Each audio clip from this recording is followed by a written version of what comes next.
carbohydrates do not cause diabetes. As you eloquently put, it's more about the processing of the carbohydrates and mixing them with processed vegetable oils. If people have listened to the last few podcasts that I've done, the things that I have been railing against, the things that I have been beating the drum to raise awareness of the way that they are affecting our metabolic health negatively are processed sugar, processed carbohydrates, and processed vegetable oils. These are the culprits. I do not believe that strawberries are causing diabetes. I do not believe that real raw honey is causing diabetes, and I'll show evidence for that later in this podcast. I do not believe that that other carbohydrates like squash are causing diabetes, right? These are not the cause of diabetes.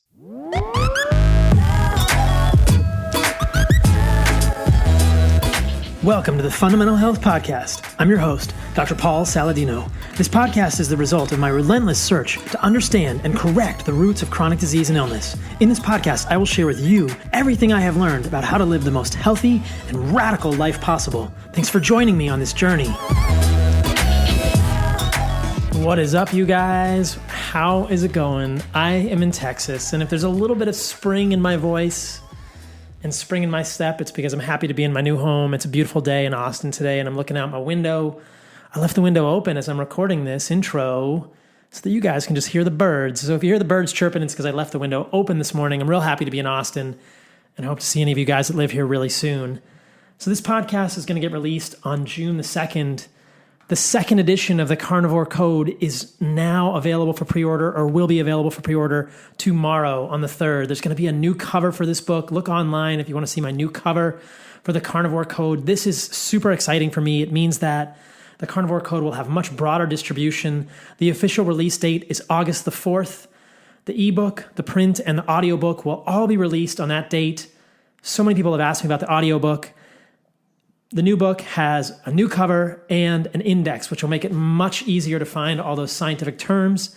And as you all know, I am busily working on the cookbook, the Carnivore Code cookbook, which will be released in the winter. But for now, the super exciting news is that the second edition of my book, the Carnivore Code, published by Houghton Mifflin, much broader distribution, will be available on August the 4th. You can go to Amazon, thecarnivorecodebook.com to pre-order your copy now.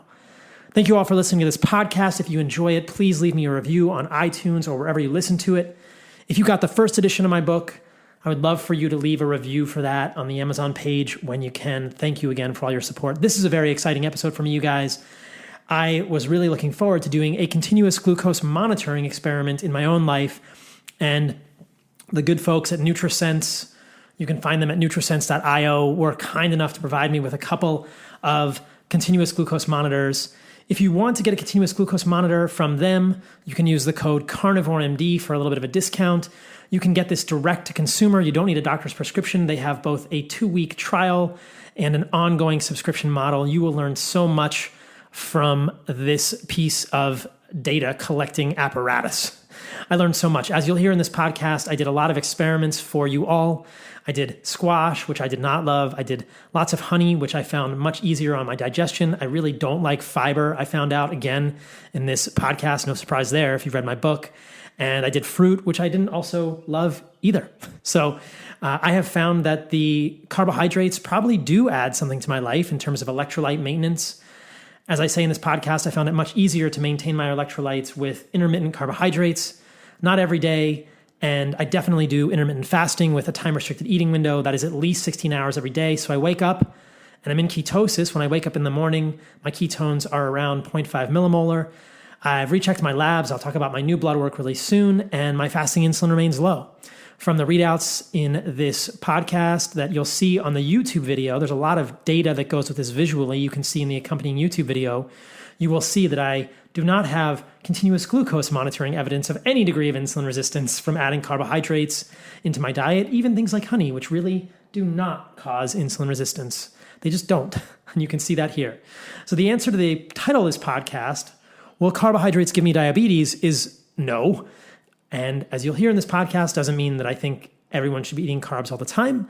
Doesn't mean that I don't think ketogenic diets are very valuable. It just means that if you want to use carbohydrates in your diet, there are many ways to do this that are not going to irritate your gut Or if you tolerate the fiber okay, you can use those things. But as you'll hear me discuss at the end of the podcast, I'm not a huge fan of fiber in general. And I think the best way for humans to get carbohydrates is without fiber, or with the smallest amount of fiber possible. Thank you to my sponsors to this episode. BluBlox, BLUBLOX. If you've seen me on Instagram doing any of my lives at night or any of my stories at night, you'll see me with my swanky Jaspers on from BluBlox.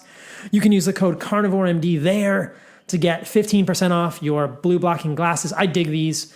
I'm a huge fan of circadian rhythm biomodulation, but if I go out at night or I'm around my house and there are lights on that are blue, it's just more soothing to have my blue blockers on. And these are really cool looking. They don't look too goofy. Some people want to wear the goofy ones, and I understand that. What if I have to go to the grocery store at 8 o'clock at night? My blue blockers are going on, and they look really cool. And I get lots of comments on them. People really like my glasses. They're super swanky. So if you want to look like Carnivore MD, get the Jasper. They have both clear lenses and the super dark orange lenses, which are going to block all of the green and blue wavelengths. The guys BluBlox have gone to great lengths to ensure that these are blocking the wavelengths that we're worried about. And done some amazing experiments. I've talked to them in detail. They're pretty solid on the science. These are my favorite blue blocking glasses. They're pretty darn high quality. So check them out. BLUBLOX, Carnivore MD, gets you 15% off. Tell them I sent you. Appreciate these guys a ton. Other sponsors for this podcast, as always, my friends, the people at White Oak Pastures, whiteoakpastures.com. You can use Carnivore MD for 10% off your first order. If you don't know about White Oak Pastures, you are in for a treat. These are a 6th generation 120-year family farm, 150-year family farm. Last 20 years, they've been doing regenerative agriculture, which is the answer for soil quality, for rainwater retention in the soil, for prevention of erosion, and recreates ecosystems. The meat speaks for itself. Go to whiteoakpastures.com, get a ribeye, get a New York. I like stew meat, get some tenderloin tips and tails. They also have lots of organ meats, as you all know. Nose to tail is my so passionate thing I am about. Get some of that stuff. You will not be disappointed. They are amazing. And they're in Bluffton, Georgia, which I'm a little closer to now in Austin. We are going to be doing White Oak Cella, I believe, in October. I'll keep you guys posted really soon. It's going to be the first weekend in October. I can't wait to see you all there. It's a celebration of regenerative agriculture.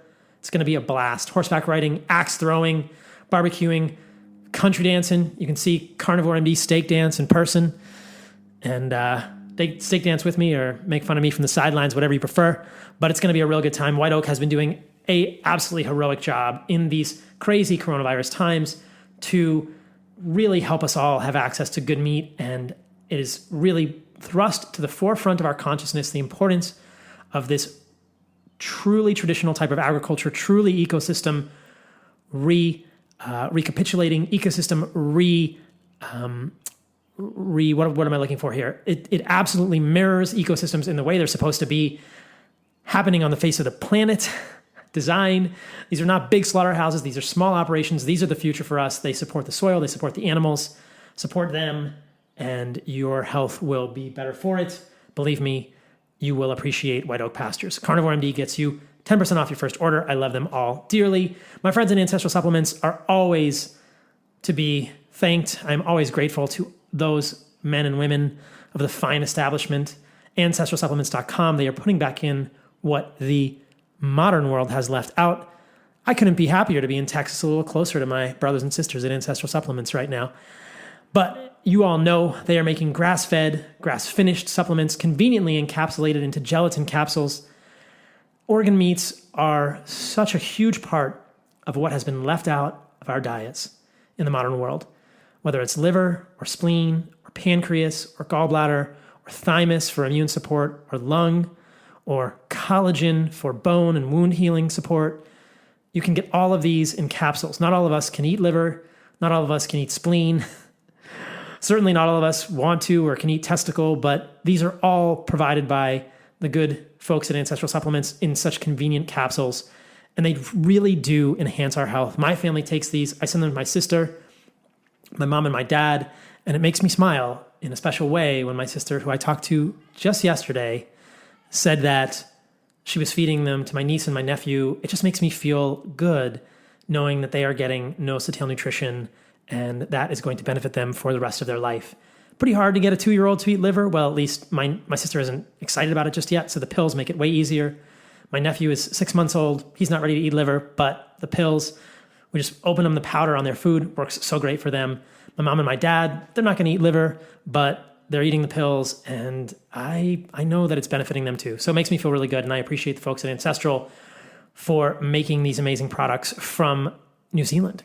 So check them out, ancestralsupplements.com. You can use the code SaladinoMD at their website for 10% off your order, and send them an email. Let them know where you heard about it. Let them know how much you appreciate them. Let them know how you're doing, and let them know how much you really appreciate the work they're doing to spread and make the message of no-to-tail eating so much more convenient for all of us. One last thing before I move on to the podcast, I just want to mention that I am deeply moved and saddened by the events throughout the country right now with the riots, and can only really try to make sense of all this. Clearly, the racial prejudice that exists in this country is still very, very sad. And I hope that this will be another wake-up call to all of us that regardless of the color of our skin or where we come from, we are all brothers and sisters on this planet, and all humans deserve to live. All humans have a valuable life. And my goodness, I hope we can find some takeaways in these very crazy, trying times. Between this and coronavirus, I think that we're all just kind of ready for 2020 to move into a new phase. But I can only hope that in the midst of these crazy times, some good will come out of this awareness. And obviously, I'm very saddened for anyone whose family has been negatively affected by it, certainly the gentleman who died in Minneapolis. So with that in mind, we move forward, and I hope this podcast will be very valuable to all of you. If you have questions, reach out to me about this one. I know it's going to raise a lot of eyebrows. It's different than what I've done in the past. I believe there are many ways, and we are chasing results, not dogma. And I still believe that this is a carnivore diet. This is an animal-based diet that I continue to do, and using carbs sometimes really allows for different gear, a different lever. So hope you guys enjoyed the podcast. Listen afterward for what is going on with me. All right, we are live. Kara, thanks so much for coming on the podcast today. You're welcome. Excited to be here. Yeah, we are going to talk about some really cool stuff. I have been talking about my exciting CGM, my continuous glucose monitor, for weeks now on my social media. And I so appreciate you being here to give me your perspective on it. And as a dietitian who's working with NutriSense, the company that was kind enough to provide me with my CGM, you've seen probably thousands of these at this point, right? Yeah, that's right. Okay, which is amazing. And lots of data points, yeah. Lots of data points. So you have seen way more CGMs than probably most physicians in the country have seen at this point. And we're going to go through all kinds of examples of different people eating different diets. We're going to look at my diet in detail. I did a bunch of experiments. So everyone listening to this, I love you guys. And I did this for you. I ate things that I don't usually eat. I ate fruit. I ate squash. And I ate honey. I actually really like honey, and we're going to get into that in tons of detail on this podcast, but I do not like fruit, and I do not like squash, but I did it for you listeners to show you. I was actually texting with Kara last night, and I said, I don't want to eat this squash, and she said, do it for science. So I did it, and we have a CGM of me eating squash, and we'll get into it later. But let's just start at square one. When I post on my stories on Instagram and say, I'm wearing a CGM, I inevitably get 6 people saying, what's a CGM? So Kara, what's a CGM? Yes, great question. So as you said, it's a continuous glucose monitor, and it's exactly what it sounds like. So it's a little disc that you put on the back of your arm. You do it at home. You don't need anybody to put it on for you. And I like to describe it as an easy button, because you literally like push it in like a button. And then that monitor is there for 2 full weeks. So you can see your glucose 24/7 for that 2 full weeks. And it's actually measuring the glucose in your interstitial fluid, as opposed to if you're doing a finger prick at home or go to a doctor's office, that's measuring blood values. So it's this really flexible microfilament that's measuring just below the surface of the skin. So I don't know about you, but it's really painless, super easy. I never notice that it's there. And so for this 2 full weeks, you get to see your data at 24/7. So there's very few things that we actually get to see 24/7 in real life. And so to get the data onto your phone, you just scan it with your NFC on your phone, then you can see your data 24/7. It's just that easy. Yeah, it's pretty cool. I'm still wearing one. So this is the second one that I've worn. Anybody watching the YouTube can see it here. It is not painful at all to put on. It was super easy. I did mess one of them up because I'm a knucklehead, but I'm 2 for 3 in terms of putting them on. They're pretty straightforward. And at the end of this podcast, I'm going to scan it so people on YouTube can see. I just ate breakfast before this podcast. The breakfast did include honey. So I will show you guys watching on YouTube, or if you're listening to this on a podcast and you want to see what this looks like and what my data looks like in real time over the course of the next hour, hour and a half that we've been talking, I'll do that at the end of the podcast. People can see how it works. But like Kara said, it's pretty straightforward.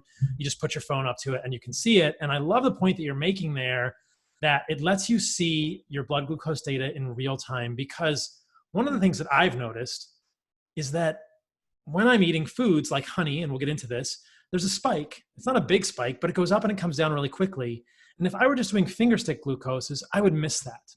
The other thing we're going to get into today is the notion of glycemic variability.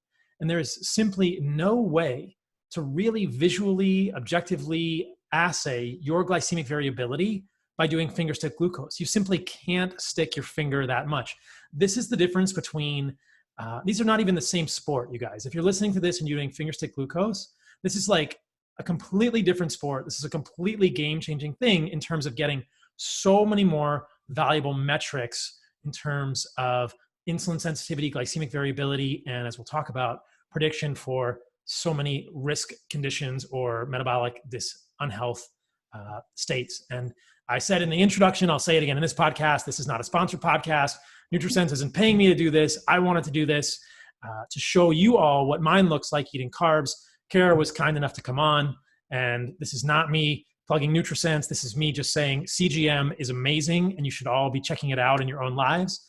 And if you want one, NutriSense is doing it direct to consumer, as are a couple other companies, but we'll start with that. So why is this so important? We are in the middle of coronavirus, and let's just start with that, Kara. What do we know about glycemic variability and coronavirus outcomes? Anyone who's listened to my podcast knows that I've talked about this before. Yeah, I love that you've made this message clear from the very beginning, because it's so important. That it's always important, of course, to be metabolically healthy, but now is especially important for people to get things under control, because this link is super strong and it's no longer being debated. It's so obvious, the link between metabolic health and your risk for getting coronavirus and your risk for poor outcomes. So there was the study that came out in May that was extremely interesting. I know that you've read it and many other people have been talking about it, but it showed this really clearly. So it looked at over 7,000 people in China, and those with type 2 diabetes were more likely to get coronavirus. They required more medical interventions. They had more organ injury and more mortality. So at the end of the day, you're more likely to get sick and you're more likely to have worse outcomes if you have diabetes. And they also showed that even those who did not have diabetes, just having high glucose levels is an independent risk factor for mortality and treatments. So for those who had tightly controlled glucose values, what they considered tightly controlled was 70 to 180, which is even, it's a good range for the general population, but we can get into markers more in a bit. But those people had a mortality of about 1%, when those who had glucose values reaching over 180, which a lot of Americans do, their mortality jumped up to 11%.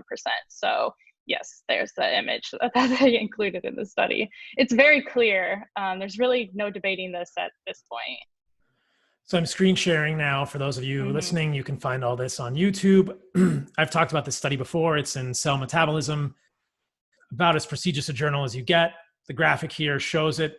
It's just kind of they're saying, if your blood glucose is well controlled, you had a much lower risk of severe COVID than if your blood glucose was poorly controlled. And they even say it here in the title, association of blood glucose control. What we're talking about here is glycemic variability and apex glucose readings. So this is the type of thing that many people have and don't even know about. So here's the study, you guys. I will link to it in the show notes. We're going to talk about many things like this. The other thing I want to note here, and this is so interesting as well. I don't know if you saw this, Kara. So my friend, Mike Mutzel, posted this on Instagram.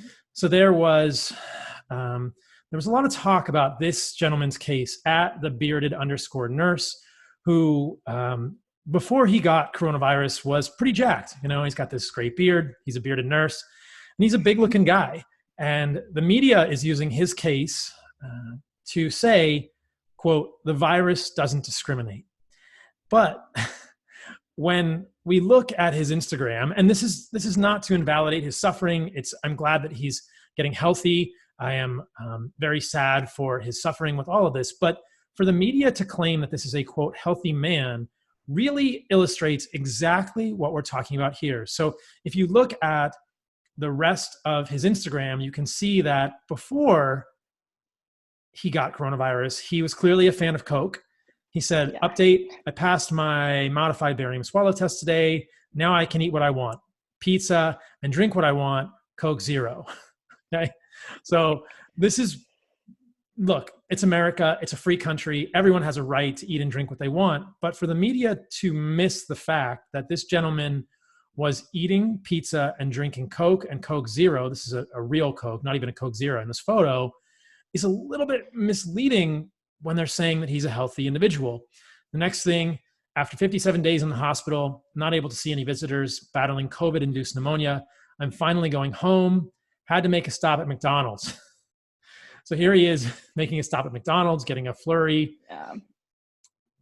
And then here's a guy, same guy, eating pizza rolls, snacks for gains, hashtag fatty, hashtag pizza rolls, hashtag clean eating. Not sure why. Because it counts in your macros? Is that what that means? Like, maybe I don't understand. So, but when I saw this, I thought, isn't this a great lead in to our discussion of glycemic variability and our discussion of a CGM to really pop the hood, to really look under into the inner workings of our metabolism in a way that you can't see, because that guy on the surface looks healthy. Overtly, he's muscular, he's reasonably young, he doesn't have diagnosed diabetes, but I think that you and I would agree that if we had put a CGM on that guy, we might not have seen very good glycemic variability, and that might have predicted his response to coronavirus in a way that he might not have anticipated. Now, whether or not that would have changed his behavior is questionable. We certainly hope it would have, but this is the wake-up call that if we wear a CGM, if I wear a CGM, if you wear a CGM, if anyone listening to this wears a CGM and sees a higher glycemic variability than they're expecting, and say, oh, maybe I need to change this because this is not a good indication of metabolic health. But I just thought that was such a striking example. Yes, absolutely. Completely agree. And what you said about, everyone has the right to choose whatever foods they want to eat, I totally agree. But also everyone has the right to know that that's how that's going to harm them. And it wasn't the mainstream message. Well, it's still not the mainstream message that this is going to increase your risk. So that's why I think it's so important to say this message too, because people need to know the trade-offs they're making when they eat these foods or drink the Coke. And, if you're not gathering the data with a CGM and not hearing this message, you really might not know. Everyone knows it's not good for you, but he's like, well, if I'm working out, I'm a normal weight. He might think he's totally healthy. He probably does believe that, but I 100% guarantee you I would not see that in his data because it's just not how it works. I've seen enough data now. That's just not how it works. We should reach out to him. It just makes me think right now on the podcast. I'm going to reach out to him and we'll see if we can get him a NutriSense CGM, and maybe we it can never hurts. Yeah. And I'll see if he'll wear it. So I'll let you guys know who are listening to this podcast, if he responds, if he wants to wear a CGM. I'll encourage him to just keep eating the way he's eating now, but it'll be interesting to see what his glycemic variability is. And again, I'm not trying to make a bad example of him, but I just want to illustrate that that's not a, quote, healthy individual, and that the media's portrayal that the virus can attack anyone or harm anyone is a little misleading in that case. And I think it illustrates the pattern that we're seeing over and over. Now, 2 or 3 weeks ago on the podcast, I had Asim Malhotra. To this same point, Asim and I agreed you can't out-exercise a bad diet. You just can't. And this is what a CGM will unequivocally tell you.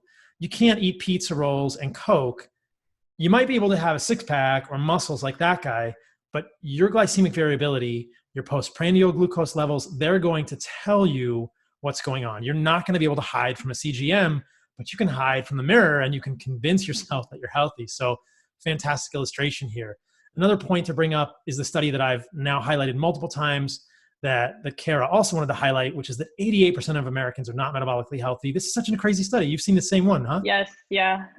I like to point this out to people because it's like we walk around and you see that 2/3 of Americans are overweight or obese. So you're like, okay, there might be some sort of a problem going on, but it's also the people who look good, like that guy. I'm sure that he would not qualify with that 12% that, check all the boxes for metabolic health. And that's what really matters. And there's also some people who are a little bit overweight and they are metabolically healthy. So weight doesn't always tell you everything. And it's extremely important to know what's happening on the inside, because that's going to predict your actual health outcomes. And that's what we need to know. So you need to be measuring this information. And, CGM is one of the tools. We want to look at other biomarkers as well, but it's an important tool that tells you a lot about what's happening inside and predicts, any sort of metabolic lifestyle related condition. I love that you highlight that, because that came up with Asim as well. And I had someone email me and say, I'm 350 pounds. I'm scared of coronavirus. What should I do? And I said, change your diet today. You don't have to lose. Yeah. You don't have to lose 100 pounds. Yes. And you can't lose 100 pounds in the next 3 weeks, but you can affect your metabolic health in the next 2 weeks. And you can see that with a CGM. And I want people to understand that, yes, that individual, I want them to lose weight. I want them to lose 200 pounds. They probably need to lose 175 pounds. And that's going to take a long time. But within 2 weeks, we could affect their metabolic health in a positive way, improve many of the markers, especially the markers of insulin sensitivity, just by changing their diet. And you would see that with a CGM. But it goes both ways, right? That health, looking like you're healthy, looking like the bearded nurse doesn't mean you're healthy. But also, if you're obese, if you have weight to lose, you don't have to lose every single pound and get a six-pack to improve your risk of not suffering or to improve the prognosis were you to get coronavirus or any infection. So really what this boils down to is change your diet, change your lifestyle. Don't believe that you can out-exercise a bad diet, and don't imagine that you have to lose every pound of fat and have a six-pack to be metabolically healthy, quote unquote, or at least metabolically improved. 100%. I agree with everything you're saying. And I think one of the really useful aspects of something like a CGM is that it is giving you that real-time feedback all the time. So if you're somebody who's been slowly gaining weight all of your life and now you're 300 pounds, that's very discouraging, and it can be confusing on how to make changes. And so if you're seeing a real time, okay, I'm getting concrete data, like what I just ate is causing my glucose values to skyrocket, then it's like, okay, I'm going to adjust that one meal. And it feels like you're making real progress, because then you can see the next day, I didn't eat that, I changed it to something else, and I didn't have that glycemic response. So you can get that encouragement in real time that actually makes behavior change stick. And that's a huge problem with, dietitians, with medical care professionals of any sort, is you have all the information you need in the world, and if people aren't going to do anything with it, it's not useful. And so part of this, that real-time data, is helping to drive behavior change that people need to get their diet under control and take care of their health. So that's extremely important aspect of it. Real-time data is everything. Everything, yeah. Everyone listening to this knows this intuitively. Whether we know it consciously or not is another question. But if you step on a tack and it hurts, you're going to put shoes on. Yeah. And if you eat something and you can see a huge blood glucose spike that lasts for a long time, you might change your behavior. In medicine, we call hypertension the secret killer or the silent killer, because hypertension doesn't hurt. High blood pressure doesn't hurt. Heart attacks don't hurt until they happen. And this is what is so cool about the CGM. It opens the hood. It opens the window to the inner workings of your body. There are so few things that can do this. And you're so right. It's such a powerful thing for behavioral change. And I hope we get more of these real-time data points for people. I don't know that, I think a CGM is a really great start. A fasting insulin, or at least a 24-hour insulin, would also be really cool, but it's essentially showing you the same data. But if you could also see inflammation in your body, I think that would be the coolest thing, to get a real-time HSCRP marker or measurement in your body, or a real-time measurement of clotting factors or fibrinogen or something else. That would also change behavior in a major way. Oh, just smoked a cigarette and your HSCRP went through the roof?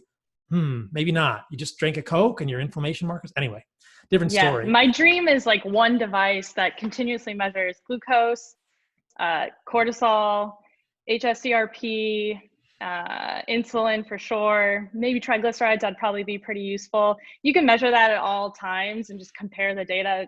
I think we could do anything. I think we would be a totally different country. I think Elon We'll see. Musk One day. should. I think Yeah. Elon Musk should pause Neuralink and build that, because 100%, yeah. that would probably improve more lives and save more suffering long term. Neuralink sounds like it's going to do some pretty cool things to people who have neurologic injury, but that device alone would probably save our healthcare system trillions of dollars a year. So Yeah. going back to that 88% of Americans are metabolically unwell, I want to highlight the criteria for that. Again, I've posted that study in the past. I can link to it in the show notes here, but we're talking about basically the risk factors for syndrome X or metabolic syndrome, which are high blood pressure, which are increased waist circumference, which are low HDL, high triglycerides, and impaired fasting glucose. So if you don't meet one of those 5 criteria, those are the people who are in that 88% that we are considering to be metabolically unhealthy. So what that study is saying is that 88% of people in the United States either have high blood pressure, high triglycerides, low HDL, impaired fasting glucose, or an increased waist circumference, one of those 5. You have to have multiple of those criteria to be qualified for metabolic syndrome, quote unquote, which at the last estimate, I believe 25 to 30% of people meet the criteria for full metabolic syndrome. But what we know about humans is if you have one of those criteria, you're probably metabolically unhealthy. And I think our guidelines are much too lax in terms of telling people, hey, you have metabolic syndrome. In terms of the glucose values, that's what we're talking about today. So let's do a little deeper dive, because let's set the stage here for when we start looking at these CGM, because this podcast is going to be very visually intensive as we get to the end of it. We're going to show lots of CGM readings so you can all see this on YouTube. I'll try to describe it as best I can with words for those listening on a podcast. But what do we think of as ideal? What do we think of as normal? And what do we think of as abnormal in terms of these glucose values, to give us a framework for how to interpret these continuous glucose monitor readings? Yep.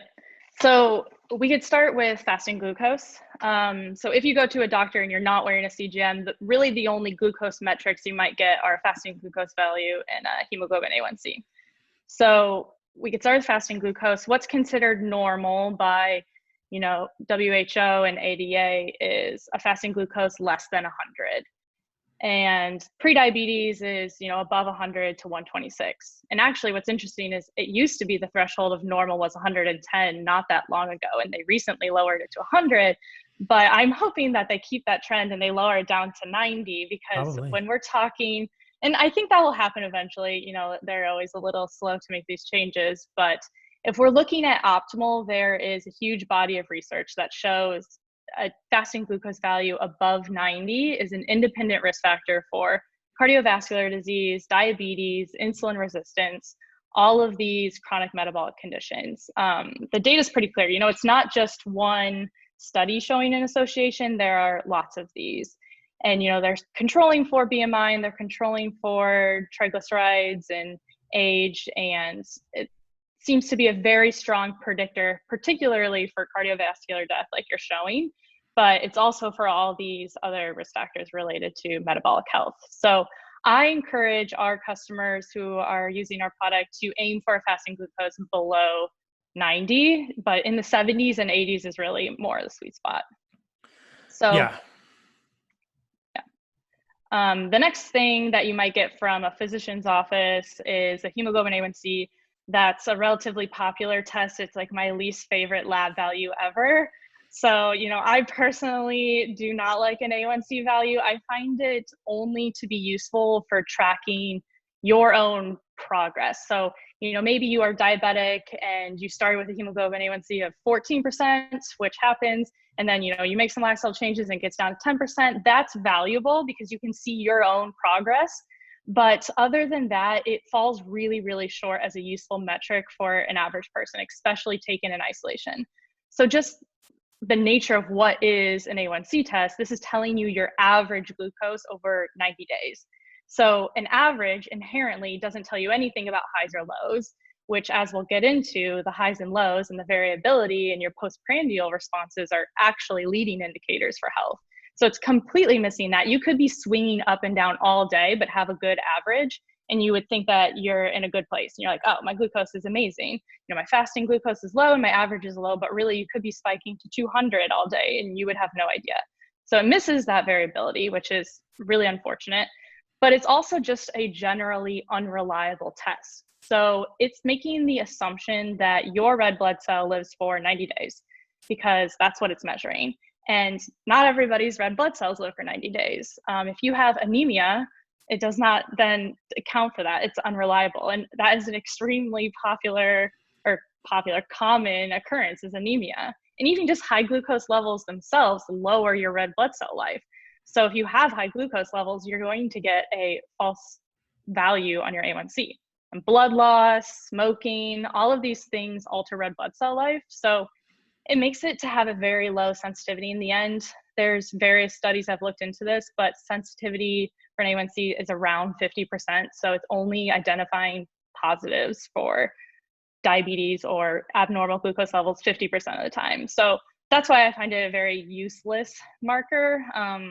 You want to track it over time for yourself, like sure, but I don't put much weight on it at all. So that's my spiel about A1C. Couldn't agree with you more. In my book, The Carnivore Code, I took a stance against hemoglobin A1C. Yeah. And we can dig into that a little bit because it's quite an interesting thing. As you say, hemoglobin A1C is measuring the proportion of glycation that's happening on your hemoglobin molecules. And this is the attachment of a sugar to the hemoglobin. And as you're saying, it is predicated on the notion that the average red blood cell lives 90 days. Mm-hmm. As you say, if you have hyperglycemia, your red blood cells live a shorter amount of time, which is going to spuriously lower your hemoglobin A1C.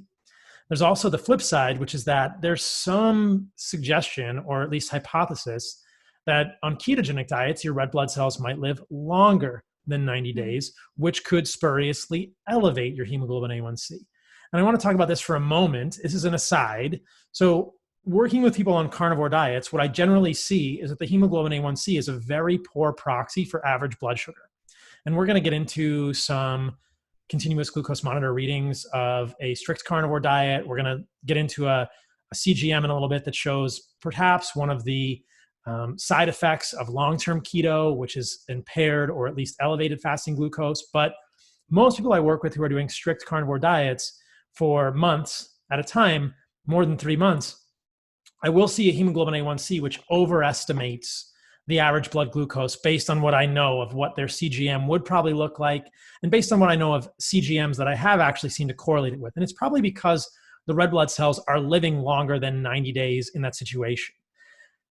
Now, there is a little bit of, it gets a little bit in the weeds. I'll show an interesting website that people can go to if they're interested in this. If you are listening to this and you are on a ketogenic diet and you really want to understand the A1C stuff, I would recommend this post, which we will link to in the show notes.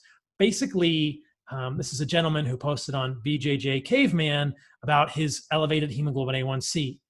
And the take home is this: you can use another value called the fructosamine to correlate with your hemoglobin A1C. Fructosamine measures 2 to 3 weeks of average blood glucose by looking at how many glucose molecules, how many sugar molecules are bound to proteins in the blood, primarily albumin. So you can look at your fructosamine. You can use this formula, which is somewhat complex, to triangulate this data by looking at your estimated average blood glucose based on your fructosamine.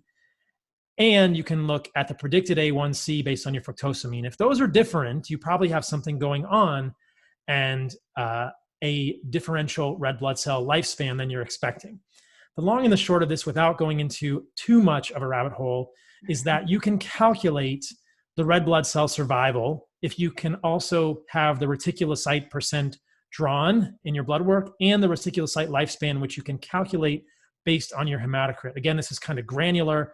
It's just for the super geeky nerds out there who want to understand how to calculate red blood cell survival and modify their A1C for this on a long-term ketogenic diet. Here is a graphic of the hematocrit correlated with the reticulocyte survival in days and a maturation correction. And then you can do a full equation for the actual hemoglobin A1C or the actual red blood cell life. So this is just to say that the hemoglobin A1C is pretty inaccurate. Don't get worried about it if it's elevated on a ketogenic diet, but work with somebody who knows what they're doing, or better yet, put a CGM on and prove it to yourself. You can see, and we'll go through all this at the end of the podcast, the CGM will tell you what your average blood sugar is over the time you're wearing it. And you can correlate that with your hemoglobin A1C and get a more accurate sense. But I agree with you completely. A1C misses all of the variability, as well as having this flaw with the red blood cell life, which is going to change for the better or for the worse, depending on how you're eating. And I think that for most of us, we should not rely on A1C. It's such a bad proxy. Yeah. I hope it goes away at some point in time. Even my own customers who've been wearing a CGM for 3-4 months, and we know their average glucose very well, they'll get an A1C from a lab and they'll bring it to me and it's high or low, and they're concerned. I'm like, well, we can see your actual data. Like, we don't have to look at that. I think people understand what the A1C comes from. And so it's very important to make that clear. They just think it's a marker of your risk for diabetes, which technically it's supposed to be, but it's really not. So yeah, don't pay that much attention to it, to be honest. Exactly. If it's 15%, then yeah, that's like a red flag. Like, that's way, way higher than normal. So it's telling you something, but for most people, it's not telling us that much. And it's very misleading, and it can be both misleading. It can be spuriously low, it can be spuriously high, and we need to know the variability. Glucose, glucose stability, I think, is king, is the take home from this podcast. And the only way to know that is with a CGM. Even for a short amount of time, you can get an enormous amount of data. And I love what you said about fasting glucose. I do think fasting glucose should be less than 100. It should probably be less than 90. We will get into this situation of a fasting glucose level that's creeping up into the 90s and low 100s in people who are ketogenic and carnivore for long amounts of time. Later in the podcast, we'll address that. I'm not sure that's a good thing, though it's debatable and we don't fully understand that, but we will talk about this, quote, physiologic insulin resistance, glucose sparing physiology. If people want to hear more about that, they can listen to the podcast I did with Cyrus and Robbie, who are two fruitarians. That's a previous one in the library of the Fundamental Health podcast. So optimal fasting glucose, in my opinion, I agree with you, between 75 and 90. But again, we wake up in the morning with the CGM. So what I do is I wake up in the morning with the CGM, I scan it, it gives me everything overnight, and then I start my day, and that's where the real data gathering happens. And I can say, all right, number one, what was my fasting glucose? How does my glucose change before I eat breakfast? And then for me, I'm going to go eat breakfast and I'll see the glycemic response to that breakfast. So let's talk about a glycemic response, because this is really the most important thing, or perhaps the best predictor. So once someone actually goes to eat, they've got that fasting glucose level, someone goes to eat. This is where people get confused. You have a post-prandial glucose, meaning how the glucose behaves after you eat. What should that look like?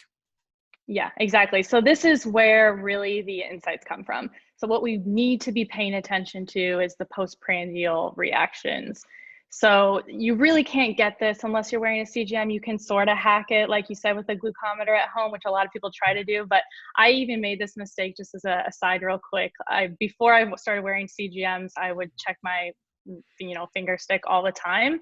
And I was testing different foods, and I tested pineapple and checked it before I ate, 30 minutes after I ate, and an hour after I ate, and it was like all 80. So I was like, wow, I barely moved at all from pineapple. And then the first time I tried a CGM, pineapple is like the highest spike I've ever had. And I went to like 180, but came back down really fast, which is good that that's a small reaction, but I totally missed that spike with the glucometer, because sometimes it happens fast. And so you can't guess an estimated area under the curve. You can't guess what you're peaking at if you're using just a glucometer at home.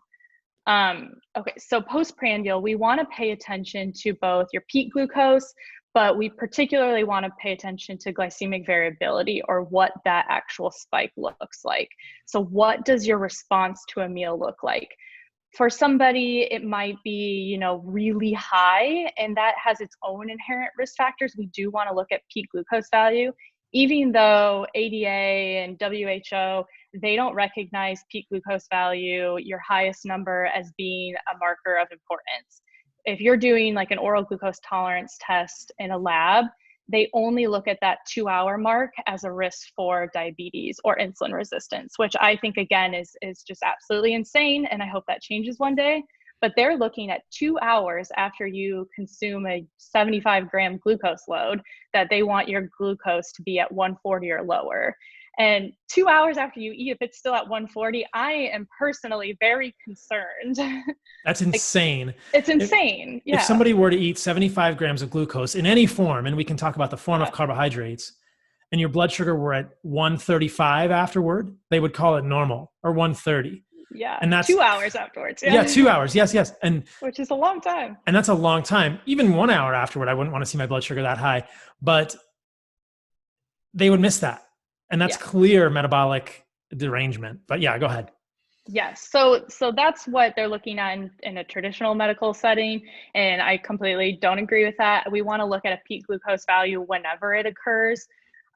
So optimally, based off of the research that's available, and it's not cut and clear because there's not a ton of research that's, measuring continuous glucose data on non-diabetics. Unfortunately, there's some, but there's not a lot.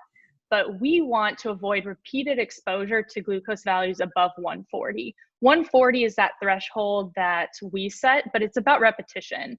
So there are some studies that show the importance of a peak glucose value less than 140, because that's a threshold where you start to see reduced insulin sensitivity, increased risk for diabetes, impaired beta cell function, cardiovascular disease. Above 160, you see an even higher risk, and that's not just at the 2-hour mark, that's just all the time. So in these studies that are measuring continuous glucose values in non-diabetics and normal weight, normal health metrics, so they're making sure that they have normal, lipid panel, normal BMI, not smoking, and they stay below 140 98% of the time. So that gives you a good indication of where we want to be at, and not just at the 2-hour mark, most of the time. And for those people who do go above 140, it's usually for 5 minutes or less. So it's short. And then we'll get into that with glycemic variability. So if you are spiking a little bit above, that's not necessarily detrimental, but we don't want to see it up there for a long period of time. Definitely not. And so that's something important to keep in mind, because I do hear floating around the nutrition world, and especially the keto world, that you never want to see a glucose value above 120. And I do want to clear the air a little bit, and we'll get to that when we see your data. Sometimes you did have some spikes within normal ranges. There's no convincing evidence that we never need our glucose to be above 120. I'm completely not convinced that that's what we need to aim for. And I think that's going to give more harm than good by telling people that, because then they will never eat carbohydrates, and we can get on that train in a little bit. But there's like one study that showed a slight increased risk when glucose values went above 120. And I'm completely not convinced that means we then need to encourage that for everyone. So that's just like a little side tangent. But what we really want to be paying attention to is what that response looks like. So glycemic variability. Post-prandial spike is good, but this is the highest predictor of cardiovascular disease risk, particularly. There's research that shows a high glycemic variability. It creates more oxidative stress than just sustained high glucose levels. So swings in glucose in a big area under the curve, that is an independent risk factor for vascular damage, insulin resistance, hyperinsulinemia, all sorts of problems that we want to avoid, of course. So what does this look like? We want to see if you are getting above 140, if you're hitting 150, we want it to see for that short amount of time. And we want that area under the curve of your glucose response to be small. And so something I see with people ask me what causes insulin resistance, and it's multifactorial, but one big thing is the combination of a refined carbohydrate plus a refined oil, right? Which is like every snack food, every junk food that's ever existed is basically that combination. Guess what? It's also addicting. But this food, when you have this combination of fat and refined oil, that creates a huge area under the curve. Your glucose response continues to be, you have a long area under the curve because the fat slows down digestion, but you have this refined carbohydrate in your system. So your body's processing this for a long time. And that's the same thing with like a huge meal of refined carbohydrates. So these sort of meals lead to a massive area under the curve because your body's processing this huge load of carbohydrates and glucose, and that's stressful on the cell, that's stressful on the mitochondria. We could kind of go into that, but we'll show pictures as well for those who are watching this But one thing that's important to note is, like we said in the beginning, you can't measure insulin 24/7, which is unfortunately just a technology that doesn't exist at this point. Fingers crossed that that comes. But your glycemic response to a meal is the closest proxy we have to measure your insulin postprandially, unless you're in a lab and it's being measured that way. So that area under the curve tells you how much insulin was needed to bring that glucose down. Just kind of a nuance with insulin. A lot of people misunderstand this. We have fairly educated customers and they still always really get confused on what insulin is and what we want. There's this notion that you don't want any insulin, and that is also wrong. No insulin means you're a type 1 diabetic. And before we came up with exogenous insulin injections, type 1 diabetics lived till like the age of 15. So trust me, you don't want to make no insulin. But we don't want to produce too much insulin because, of course, that can lead to insulin resistance. But we have a fasting insulin, just like we have a fasting glucose. And so some insulin is always present. In an average person, about 50% of our insulin is in that fasting baseline basal state. And then the other 50% is for postprandial insulin responses. And that postprandial insulin response is a biphasic response. So we have that initial burst of insulin that happens when you eat any food. So because insulin is an anabolic hormone, what that means is when you eat, you release a little bit of insulin right away when you eat, and that helps process that food. So anabolic hormone means that it's a growth hormone. So it stimulates growth pathways. So this also means, muscle growth, cell repair, building functions, but it also means creating glycogen if our energy stores are high, or creating fat stores. So we need insulin, but we don't want too much. So you have that first phase, and then the second biphasic response is based off of the level of hyperglycemia. So the longer you're having that area under the curve, that indicates that you're requiring more insulin to deal with that glucose load, to deal with that glycemic variability. So we want to keep that area under the curve small, because that is an indication that we're pumping out more insulin than we really need. So that serves as a proxy until the technology is available for us to measure insulin 24/7, which, I trust will happen one day. But as you're saying, the glycemic response, the glycemic variability, and I want to show people who are watching what the area under the curve actually means that we're referring to. That's a pretty darn good indication. That's a pretty good proxy for where this insulin is. And I'll just add one comment to that I think that, a couple of comments here. I think you're absolutely right. Being in the carnivore space, there's a lot of people in this space who are in the quote keto space. And I really want to work against dogma regarding low carbohydrate diets and allay fears that all carbohydrates are bad. I'm going to title this podcast, Will Carbohydrates Give Me Diabetes? And the answer is no. The answer is no. Carbohydrates do not cause diabetes. I have to respectfully disagree with some of my colleagues. And there's nuance. I don't really think my colleagues are saying that per se, but carbohydrates do not cause diabetes. As you eloquently put, it's more about the processing of the carbohydrates and mixing them with processed vegetable oils. If people have listened to the last few podcasts that I've done, the things that I have been railing against, the things that I have been beating the drum to raise awareness of the way that they are affecting our metabolic health negatively are processed sugar, processed carbohydrates, and processed vegetable oils. These are the culprits. I do not believe that strawberries are causing diabetes. I do not believe that real raw honey is causing diabetes, and I'll show evidence for that later in this podcast. I do not believe that that other carbohydrates like squash are causing diabetes, right? These are not the cause of diabetes. And I also don't believe that the cause of diabetes is too much insulin. Now, sure, if you were going to, there may be some individual variation based on genetics, but I've known lots of people who are vegans or vegetarians, fruitarians, who are eating tons and tons of carbohydrates and have low triglycerides. They can have low to moderate fasting insulin. They really don't look insulin resistant. To say that carbohydrates cause insulin resistance is a gross oversimplification. It's really not true. There's much more nuance there that we're missing. And as we'll see, there are potential downsides to never having carbohydrates in your diet. Now, again, when I did a podcast with Stan Efferding a few months ago, I said in that podcast that I believed that someone could be metabolically healthy by including carbohydrates in their diet. And I joked that half of my audience was going to lose their mind. And I think that half of my audience, or 3/4 of my audience, is going to lose their mind in this podcast. But look, you guys, we need to be open-minded about this and look at the data. I'm not saying that everyone needs carbohydrates. I'm just saying that carbohydrates in and of themselves are not the enemy. The enemy is processed carbohydrates, which all of you know about. This is processed grains, refined sugars, and processed vegetable oils.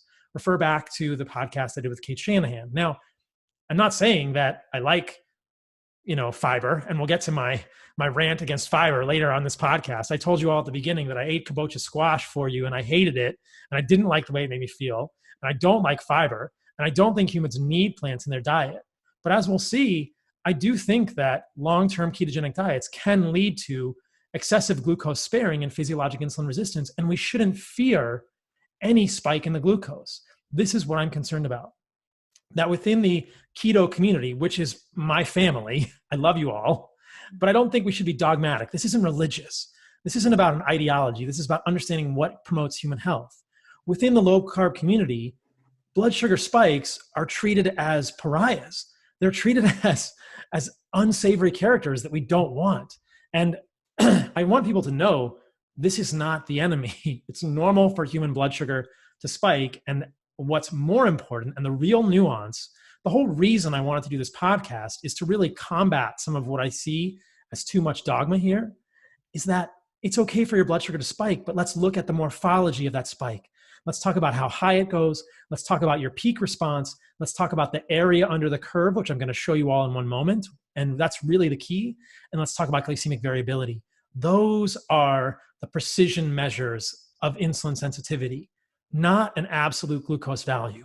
Now, certainly, if your glucose goes to 180, 190, 215, that's probably too high for an absolute overall glucose. And I love that you said, we don't have a ton of data here, but the data seems to point to somewhere around 140-ish milligrams per deciliter, maybe even 150 as the cutoff. If your blood sugar is going above that, you might be creating some oxidative stress. You might be creating some endothelial dysfunction. So how much time are you spending above that level? If you go above that for a moment, is it going to hurt you? Probably not. But as you all will see momentarily, when we look at these actual readings, it's very clear when someone has a disordered postprandial glucose response.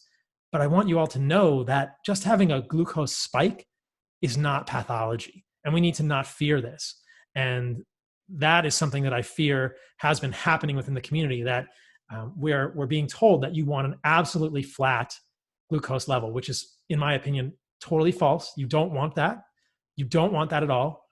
And it's okay for your insulin to go up. It's okay for your body to make insulin. Insulin is not the enemy. Insulin doesn't make you fat in and of itself. That's false as well.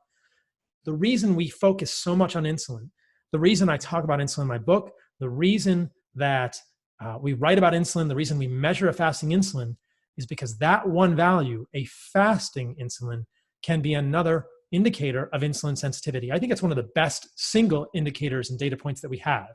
If your fasting insulin is elevated, you probably also have glycemic variability. But wearing a CGM and looking at this data, this is essentially probably even better than a fasting insulin at telling you about what your insulin sensitivity is. Because the whole reason that we're getting a fasting insulin is to give us some indication of your insulin sensitivity, and glycemic variability can tell us that with just as much, if not more, accuracy and precision. So there's my little soapbox rant. I hope that no one in the keto community is offended, but we need to be realistic about this. We shouldn't be dogmatic. We shouldn't be religious. And if a low-carb ketogenic diet is working for you, do that. I'm not afraid of them. You guys have all heard me talk about this. You've heard me debate Chris Masterjohn multiple times. You've read my book. If you haven't read my book, you should. The evidence that a ketogenic diet is harmful for humans is really not there. But we also should be realistic and honest about the fact that it's okay. The evidence that glucose spikes below 140 that go up quickly and have a low area under the curve are harmful to humans is also not there. Both of those can coexist. And it's come to be my opinion at this point that some introduction of carbohydrates occasionally is good for what we might call metabolic flexibility. And we'll get to that. So that was a mouthful. That's my little rant for this podcast, but let's just unpack that a little more as we move through this all. So I just want to show a few pieces of data that have to do with this glycemic variability. A number of studies that were sent to me by my buddy, Tommy Wood. I'm hopefully going to get back on the podcast soon. This has to do with glucose fluctuations like we're talking about. This is the pathology. Absolute glucose numbers, given they are less than 140 to 150 milligrams per deciliter, are not pathologic. But these fluctuations in glucose levels, right? Here's a paper, relationship between fluctuations in glucose levels measured by CGM monitoring and vascular endothelial dysfunction in type 2 diabetes mellitus. What they're saying is these blood glucose fluctuations are the problem, not a blood sugar of 130 or 120 after you ate 5 strawberries. That's not pathologic, okay? Yes. This is the really the important thing. This gets a little technical. We call these MAGEs, mean amplitude glycemic excursions with vascular endothelial dysfunction. Same thing. These are essentially synonymous with glycemic variability. The mean, so the average amplitude, how big something is, glycemic glucose excursion movement from baseline is used to gauge the degree of glucose level fluctuations. They play a significant role in vascular endothelial dysfunction and cardiovascular events. This is the key. This is the key, not absolute blood glucose values. Having a blood glucose spike that goes from 75 to 120 is not pathological, you guys. Not pathological. It's just not. Now, if you're doing that, eating half a cookie, that's not a great thing. You don't want to be eating junk food. I'm not saying it's okay to eat sugar and junk food. What I'm saying is don't fear that if that's coming from a strawberry or a little bit of honey or a little bit of carbohydrate from a non-processed source from time to time. Another study, mean amplitude of glycemic excursions, a measure of diabetic instability. Effect of daily glucose fluctuation on coronary plaque vulnerability in patients pre-treated with lipid-lowering therapy. So again, what we're talking about here is endothelial dysfunction having to do with these MAGEs, mean amplitude glycemic excursions, causing the inside of our blood vessels to become destabilized, inflamed, and leading to coronary plaque vulnerability. Getting back to the original point of this podcast, which is we cannot know glycemic variability without wearing a CGM. It's just really impossible. DPP-4 inhibitors, dipeptidopeptidase 4 inhibitors, protective effect on cognitive impairment in age diabetic patients with mild cognitive impairment. DPP-4 inhibitors, like sitagliptin, tend to improve glycemic excursion. Now, again, this is a pharmaceutical. There's a much easier way to improve glycemic excursion than giving someone a DPP-4 inhibitor, but the point is illustrated. Larger mean amplitude of glycemic excursion values correlated with poorer mental status examination and composite cognitive function scores. When they gave a drug, which I would not recommend, I'd say do lifestyle stuff instead, that improved mean amplitude glycemic excursions, then things were better in terms of the cognitive outcomes. So, all right, hopefully everyone really understands what we're driving at there. But this is an important point because I fear that this dogmatism will limit our ability to grow as a community, that it will limit our health, and that it will be very stressful for people who won't include carbohydrates in their diet when their ketogenic diet is not serving them any longer, or will create too much rigidity in their diets on a week-to-week, day-to-day basis and not allow them to have carbohydrates every once in a while. That's not the end of the world. It's not pathologic. So yeah. Yeah. Paul, I'm really glad you bring that up because I 100% agree, as you know. And I do worry about demonizing carbs to the extent that I have been. And I worry about people will set their glucose threshold sometimes to 100 being their max, and they get very upset if it goes above 100 ever. And that's just creating more problems than it's helping. So with the carb recommendations itself, I do think with the nuance that like our traditional dietary guidelines for carbohydrate recommendations are pretty insane. They recommend 45 to 65% of your calories to come from carbohydrates. And that's meant for the general population. I have seen very few people who can eat 65% of their calories from carbs, maybe only professional athletes, honestly. So the fact that that's our general recommendation to the population at a whole is really, really alarming and scary, because there's very, very, very few people who will do well on that high of carbohydrates. So what I want to point out is I'm glad the low carb community came out of all of that, because our recommendations from our government are totally off kilter and are going to do more harm than good. But that doesn't mean we have to take the extreme version of that and say that all carbs are bad always, and we have to be zero carbohydrates to be healthy. I also agree with you that I do not believe carbs cause insulin resistance. I think that the wrong type of carbohydrates do, like refined carbohydrates that we were talking about, but there's no evidence that carbohydrates in general cause insulin resistance, right? This just doesn't exist. They're not the problem. If you do have insulin resistance, then we do have to scale back your carbohydrates. Ketogenic diet, a very low carbohydrate diet, works very well for people who already have insulin resistance, because you have to remove the things that are making it worse. You have to remove the instigators to these glycemic excursions. So if you already have insulin resistance, yeah, going keto, following very low carbohydrate is most likely going to be a really good approach for you to get those values back into normal ranges. But for a healthy individual who has normal glucose responses, normal insulin functioning, carbohydrates are not going to suddenly cause you to become insulin resistant. So I want to make that very clear, because that's not known, and it's been misinterpreted and agreed. Data over dogma. Always measure so you know for yourself, but sometimes it creates more harm than good, like we'll get into with some of these people who never introduced carbohydrates for years on end, and then their body becomes metabolically inflexible, right? So the whole point of a lot of this, people doing ketogenic diets, very low carbohydrate diets, because they want to improve their metabolic flexibility. Their goal, and I think that occasionally cycling in and out of ketosis is very valuable for that reason. I do about 3 months of a strict keto diet, usually in the winter, to just be used to using ketones for a while, and then I'll cycle back out. I think there's value to having ketones in your system. But if you become so reliant on ketones and free fatty acids as your fuel source, and you're never introducing glucose, then you have now become metabolically inflexible to glucose. And so now are we just creating a new problem on the opposite end of the spectrum? So the idea of metabolic flexibility is that our body can react to whatever fuel is available, right? So we can oxidize the fuel based off of fuel availability. And so that requires a lot of crosstalk between the body, and metabolic disorders are really a function of this metabolic inflexibility. But we want to make sure we don't cause that by completely removing one of the metabolic substrates, which is glucose, carbohydrates. So I really want to hone in on that and make that super clear, because I 100% agree with you.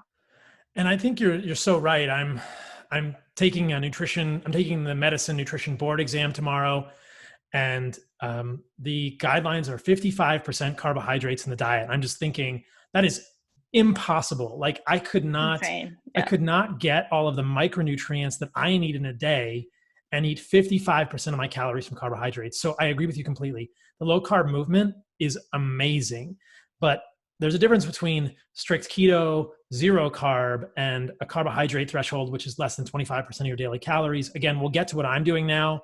It's still low carb, even though I'm eating honey twice a day, right? Mm-hmm. Because of the amount of carbohydrates I'm getting and the proportion of my daily calories that they are comprising. So a carbohydrate recommendation of 55% is absolutely ludicrous. There's no way that anyone can get to that without eating processed carbohydrates or processed sugars.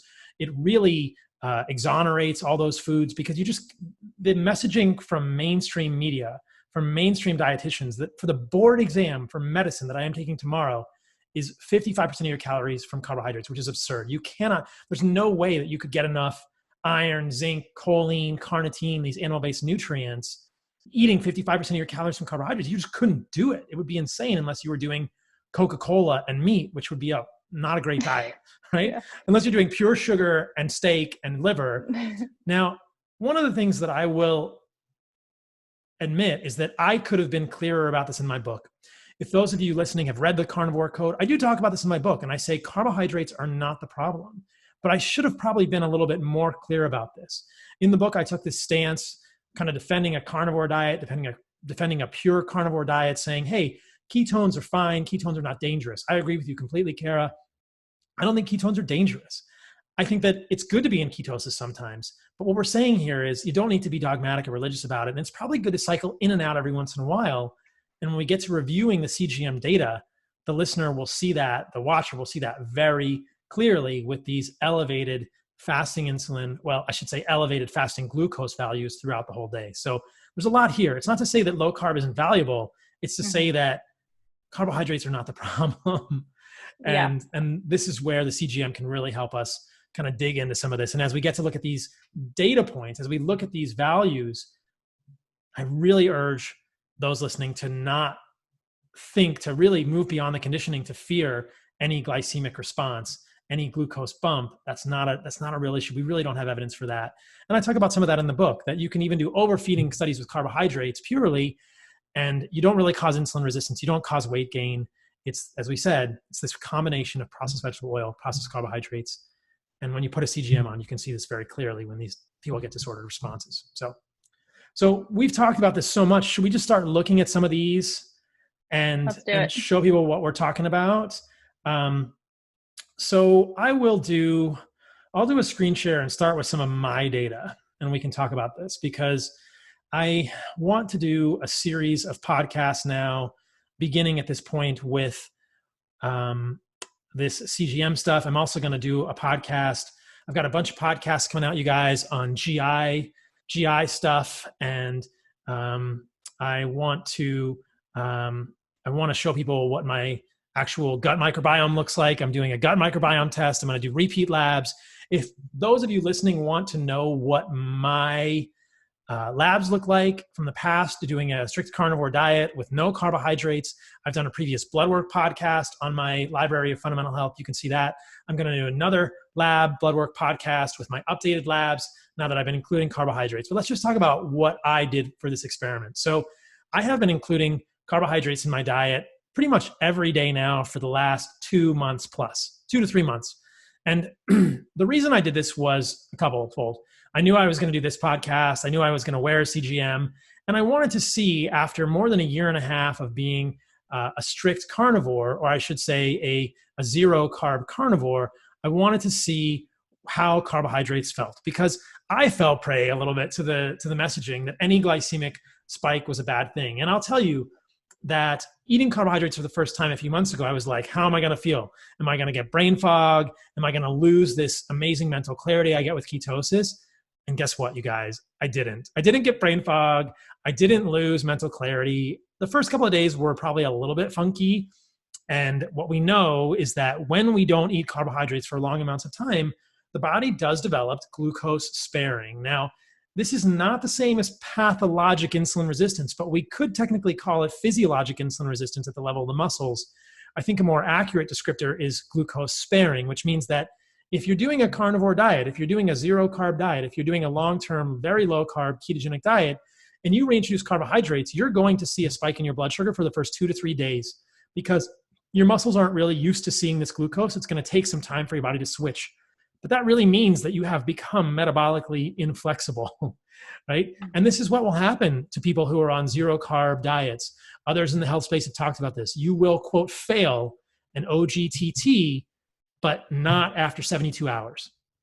And I've talked about this before. Even a pregnant woman, if she eats low carb the night before or for 2 or 3 days before her oral glucose tolerance test as part of pregnancy, she might fail it in some situations. So it's not to say it's a bad thing, but certainly for me, I think that if I had had a CGM on, I did not at this time, but if I'd had a CGM on when I first ate carbohydrates on a carnivore diet, you would have seen my blood sugar spike quite a bit. Now, there is an indication from one of my clients of this in my book, The Carnivore Code. I have 2 CGMs in the book, and one of them shows his blood sugar on a carnivore diet. It's a flat line.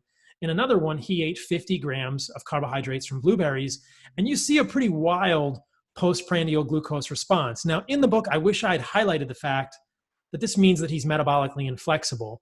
And I think that if he'd kept eating those blueberries, that response would have been more gradual.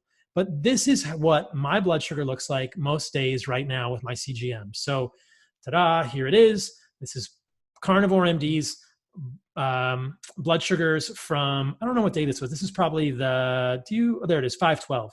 So we're recording this podcast on May the 22nd, I believe. These are my blood sugars from the 12th of May. This is all sleeping. I get up in the morning. My blood sugar when I'm waking up is probably somewhere in here. It's probably 81 or 83 or maybe in the low to high 70s. I usually do a little bit of work and then I eat breakfast later in the morning. And you can see here's a spike. Now, most people would look at this and say, oh, you had a blood sugar spike. You shouldn't have eaten that honey. And you can see my breakfast is here. Steak, liver, egg yolks, and honey. This is what Carnivore MD eats in a day, you guys. You can watch my What I Eat in a Day video if you want to see. But this is what we mean area under the curve. So if you're watching this on YouTube, this will make sense. You can draw some sort of an imagined baseline here and you integrate all of the area here, right? This is not a really big area under the curve. It goes up, it comes down quickly, it peaks at 133, and you can't quite see, I can't trace on the computer here. This is about an hour that I'm back to baseline of under 80 milligrams or right about 80 milligrams per deciliter within 1 hour of eating. This has got to be more than 70 grams of carbohydrates from raw organic honey. This is a lot of carbohydrate. That's a lot, yeah. Yeah, this is a peak, right? So this may look like an excursion. This may look like a bad thing, but in the moment, we will show you guys what a disordered glucose curve looks and you'll see the difference, and you'll see the difference. Then I go through my day. I might have had a workout here in the afternoon, a little bump. And then I have more honey in the evening at my dinner time. I like to eat early in the day. People who know my routine will know that I eat 2 meals a day. I try and eat them within a 6-hour window, and I try and eat dinner by 3 or 4 p.m. I probably had a little bit less honey in the evening, as we'll talk about. I have observed a pattern where I am less insulin sensitive, quote unquote, in the evening, meaning that if I eat an equivalent amount of carbohydrates in the evening and the morning, I'll see a bigger glucose spike in the evening. So that's, again, another thing I've learned. Now, this is my baseline. I want you guys to look at this. This is not much glycemic variability. The app for NutriSense will calculate the standard deviation. And looking at this, what did we calculate the standard deviation for a day like this was? 11 or 12%? Yeah, about 11. 11%. Great, yeah. We didn't go into this earlier in the podcast, but what's cool about this app with NutriSense, or I'm sure other companies may do the same thing as well, they'll give you a standard deviation, which is perhaps one of the more important numbers to indicate this level of glycemic variability. And we don't want this to be above 20. Most diabetics are above 30, and mine was 11. You can see there's not a whole lot of glycemic variability during the day. Some of these nighttime numbers are a little tricky. What we've decided is that sometimes I'm moving around in my sleep, causing things to go up and down a little bit, but these daytime numbers are pretty darn stable. You can see the spike here. Again, not much area under the curve at all. So let's compare this to someone that's disordered, and I'll have you walk me through it. So which one should we use? Yeah, that second one here you can tell is very clearly disordered. So she had 2 eggs and a piece of toast and avocado. And so that's less than 70 grams of carbs for sure. It's probably 20 grams of carbs. And the glucose spikes to about 180. And then it takes about 4 hours to come back down to normal. So that's completely abnormal. I would not, that's insulin resistance in a graph, if you will. So that's not what we want to see at all. And you can also tell fasting glucose values are at about 112, 110, also not looking so good. And then you can see this second response. So she ate something later in the evening, and there's a small glucose increase at first, and then there's a larger one almost 2 hours after you eat. And I see this a lot in the evening, like you said. People do have less insulin sensitivity in the evening. Our insulin works on a circadian rhythm just like our other hormones, just like melatonin. And so we have less insulin sensitivity in the evening, and we're not secreting as much insulin. And so what happens a lot for people is that they'll eat meals at night. And when do people normally have sweets and treats and desserts? At night. That's like actually the worst thing you can do. I'm not encouraging sweets ever, but if you're going to do it like in the morning when you first wake up. Honestly, don't do it at night. I see this over and over every single day is somebody will have carbohydrates, refined carbohydrates, sugar in the evening, and their glucose values overnight while they're sleeping stay 140, 150 all night long. So the whole time you're sleeping, it is in these really elevated diabetic levels because your body just doesn't process food that well late at night, especially if you're already showing signs of insulin resistance. So it's very important about that meal timing, especially refined carbohydrates, especially added sugars. So I really like to focus on that because a lot of people eat late. And if you are going to eat late, if your schedule can't control it at all, make that just, protein, fat. Don't consume your carbohydrates late at night if you are going to consume some. So that's a big rule of thumb. And I think in general, it's pretty clear that eating late at night is a bad thing. We know that insulin and melatonin are kind of contradictory hormones, and if you give a big insulin spike in the evening, you're going to sleep less. If you use an Oura ring, you're going to see all of this, that you're going to have poor sleep. So don't eat late at night if you can avoid it. Yeah, and sleep and glucose are actually like a bidirectional effect. So this is really important. So bad sleep in the first place affects our glucose values the next day, but also high glucose values affect our sleep. So it works in both directions. People who went to bed with high glucose levels, this affects our nervous system and causes you to not be able to fall asleep as fast, but also prevents that deep sleep, which you can see in your Oura ring. If you have that sugar at night, if you're eating late at night, if your glucose is high at night, you're just not going to get the same quality of sleep. So this is very important in of itself. Not only the fact that you're harming your endothelial cells and increasing your risk for diabetes by having it high all night, but you're also just going to get crappy sleep, which makes you feel crappy. So it's very important to monitor how you're eating. A general rule of thumb, I just tell people to eat during daylight hours. Like, eat when the sun is up, don't eat when it's dark out. That's a good general rule of thumb, but that evening meal, also lower carbohydrate, is better for most people. So I want to share a bit more of my data. I told you guys I was going to make some sacrifices for you. I ate strawberries, I ate fruit, and I ate some kabocha squash. This is the 9th of May. You can see this morning peak. I got honey in the morning, and I went to about 140. Again, the peak above 140 is very small. Now contrast this. Tiny, yeah. Contrast this to the one that we were just looking at that was abnormal, right? That doesn't look the same. You have to look at the y-axis here. This person has a fasting at 112. They went up to 180. Their peaks are much larger. And though this one is showing a peak for my blood sugar, my max is 142 right there, or 146 on this day. Really small. Above that little tip, again, my baseline is much lower. And here in the evening, I ate strawberries. And you can see two things about this peak. Because strawberries are more fibrous, which I don't like, and I'm going to do a fiber rant in this video as well, it gets spread out a little more. I ate less carbohydrates. In the morning, I eat 50 to 75 grams of carbohydrates in honey. It's what I've found works for me right now. I like it. And with a pound of strawberries, this is a pound of strawberries, you guys. That's how much I love you all. I can only get maybe 35 to 40 grams of carbs. It still spikes my blood sugar a little bit. I get pretty much the same slope going up, but you'll see there's kind of a long tail here. And if you integrated the area under both of these curves and normalized for the amount of carbohydrates, I think you'd essentially see the same glycemic index of both of these foods. Now, I'll just clarify that term. Glycemic index is a term that gets thrown out a lot. It actually is the integral of the area under the curve of a response to a certain amount of carbohydrates relative to the area under the curve of an equivalent amount of glucose. So when we say that a glycemic index of a food is 60%, it means that if you ate 50 or 75 grams of that food, and you compared that to 75 grams of glucose, that the area under the curve for that food would be 60% of the area under the curve for 70 grams of glucose. Now, what we should take away from this is that it's going to be very individual what the area under the curve is. People may react differently to different carbohydrates, and that the area under the curve here for these strawberries is relative to the amount of carbohydrates I ate is essentially the same as this honey.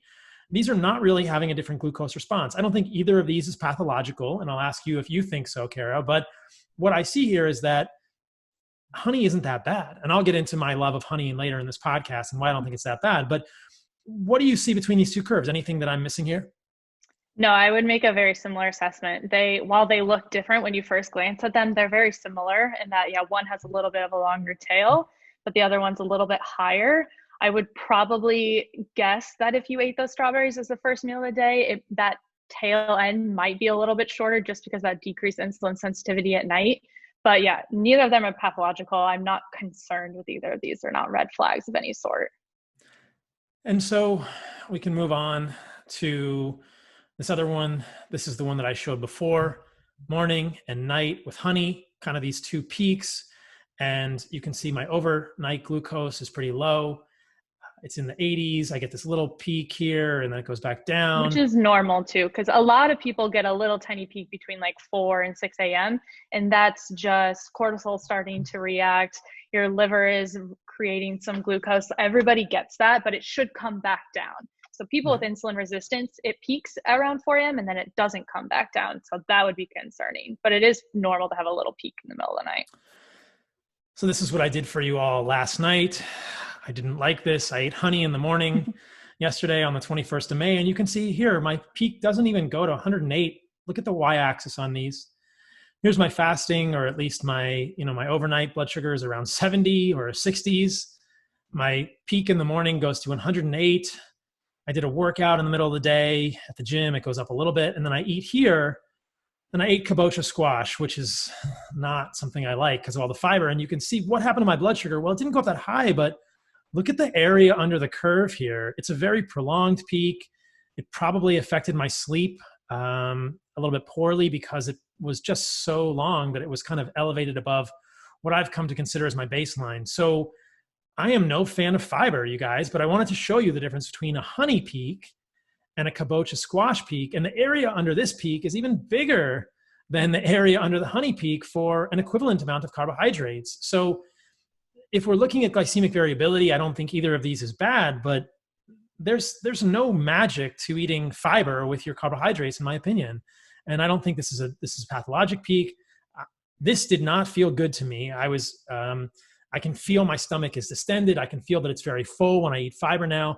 And as you all know from listening to me previously and reading my book, and I'll go into some of these studies in a second, we know that fiber can be detrimental in terms of nutrient absorption. But what do you see when you're looking at those two curves, Kara? Anything that I'm missing there? Yeah, you could definitely tell the difference even just between the squash and the strawberry, which is, they're different than honey. The strawberry's probably a little bit more fiber than the squash, but the squash is a much bigger area of the curve. Again, I agree with you that I wouldn't consider this like alarming. It's not by any sort of medical standards a high glycemic variability, but it is a much bigger area under the curve than the strawberry. And the other thing I will say, while this isn't scientific, people tell me this over and over, everyone starts to feel good at a certain level of their baseline glucose and a certain level of glycemic variability. It really enhances the mind-body connection to be able to see what's happening on the inside with real data in real time, and then how you feel subjectively. And a lot of people will be, when I go above 120, I don't feel good. And I trust them, like that has legitimacy to it. And some people say when I have a prolonged glucose spike like you did, like maybe it didn't go high and it's not considered pathological, but it went on for 3 hours and I just don't feel good. And so that is something to take in consideration as well. It's not necessarily scientific and it's extremely subjective, but people tell me this over and over without being prompted, that they'll find a certain number that they just feel good at. And I do think you have to acknowledge that and listen to your body at the end of the day. Yeah. And I could tell last night I wasn't super stoked. So I want to show, this is a typical carnivore diet. This is not my diet right now, but this is even a little more bumpy than I've seen other carnivores, but this is a carnivore diet without honey and carbohydrates. You can see that in a normal day, this person's blood sugar is kind of moving around. They get a spike to about 95 here in the middle of the day. They go down in the middle of the day while they're walking and they come back up. This doesn't look incredibly different than mine with honey, absent a few moderate spikes for the carbohydrates that I'm eating. But if this is your baseline, the baseline looks pretty similar to mine. They do even have a spike here. And so I just want to contrast that with what I'm doing right now, and show people what a typical carnivore diet might look like without the honey. Again, this is not mine right now, but in the past, this is pretty much what I've seen and what other people I've worked with have seen, something like this, pretty flat. You can see these in my book as well if you want to see what a carnivore diet looks like without carbohydrates. But again, we don't need to fear the carbohydrates just because there's a spike there. It's not a bad thing. We put in a little GIF here of my data. You can see tracking throughout the day. Again, this is the 12th of May. with my morning and my evening and how you can follow the blood sugars throughout the day. Here's the 13th of May, that morning peak, and then a little bit more in the evening. In the evening on that day, you could see that I ate more fruit. So here we're back on the 12th.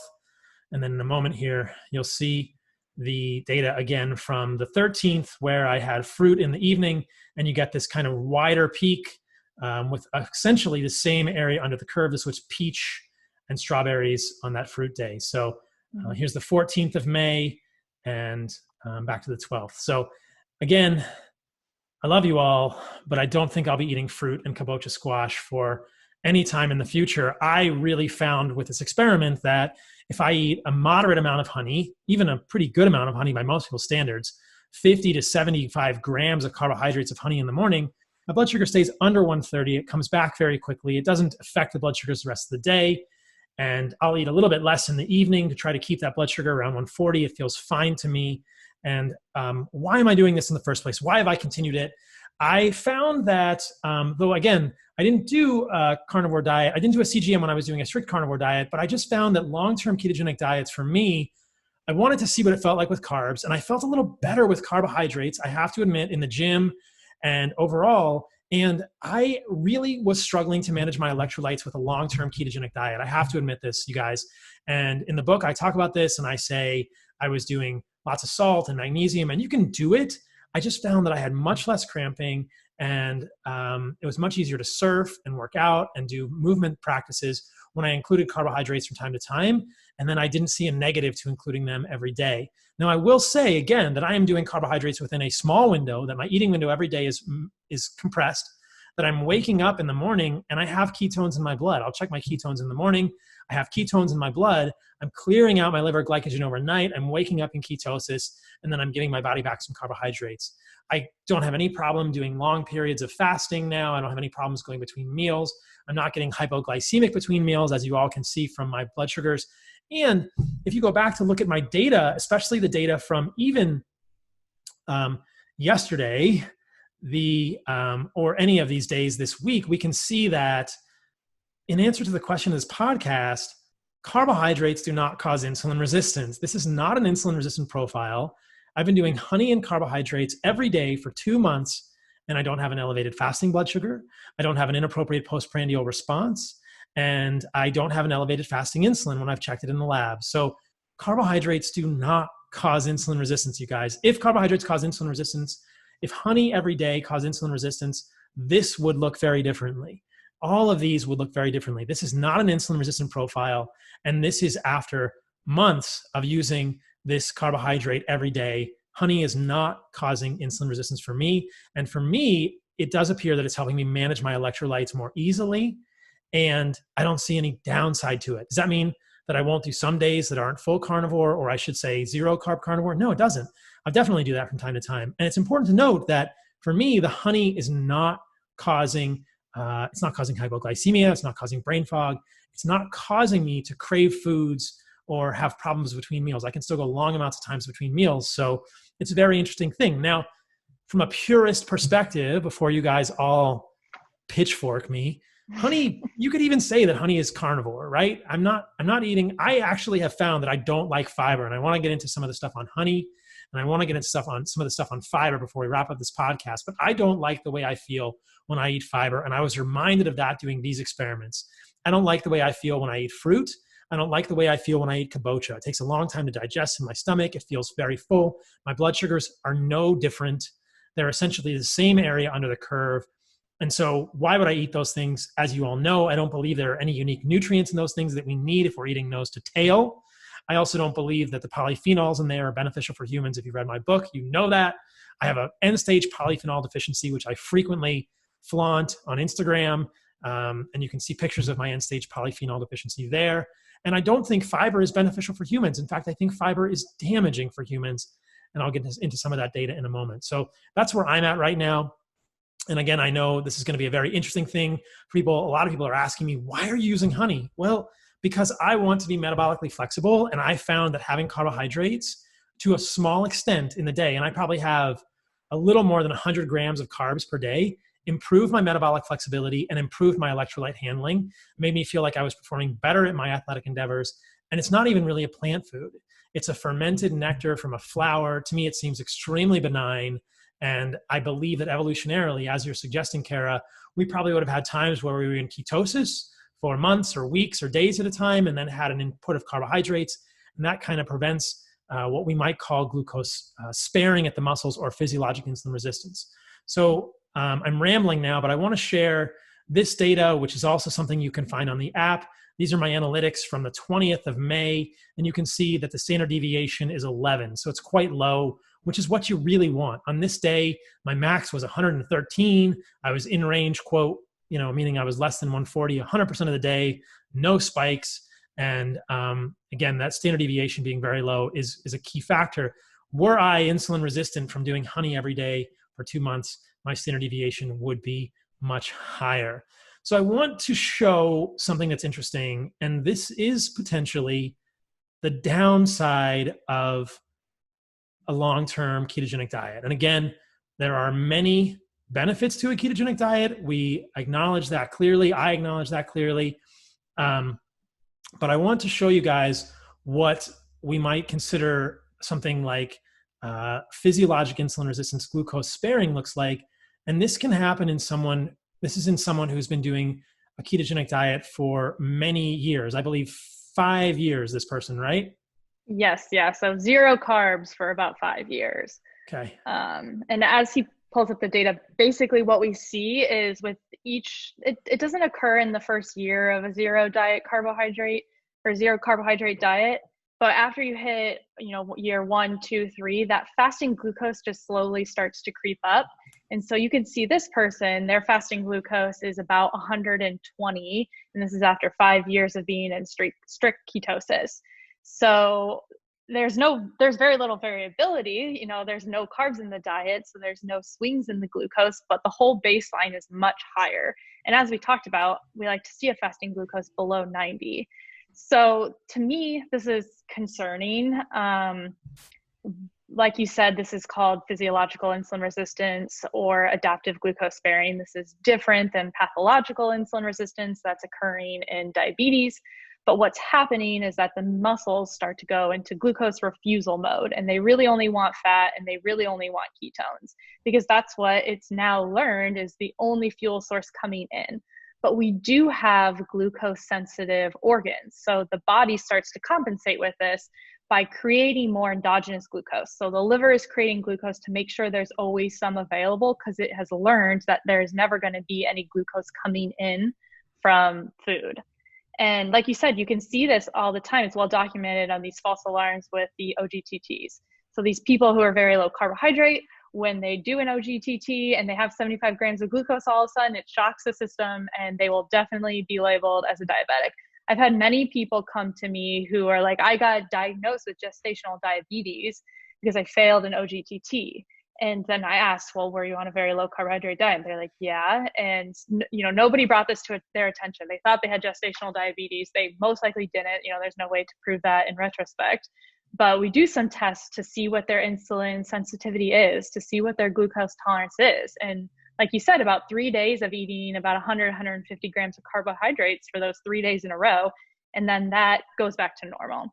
So that does indicate that this is a temporary problem, temporary insulin resistance. So we don't know. It's a little controversial if this is a good thing or a bad thing. But like you said, to me, this indicates metabolic inflexibility, which is not the goal of any of this. So if our body now is inflexible to using glucose and it takes 3 days to retrain it how to use glucose, that concerns me a little bit.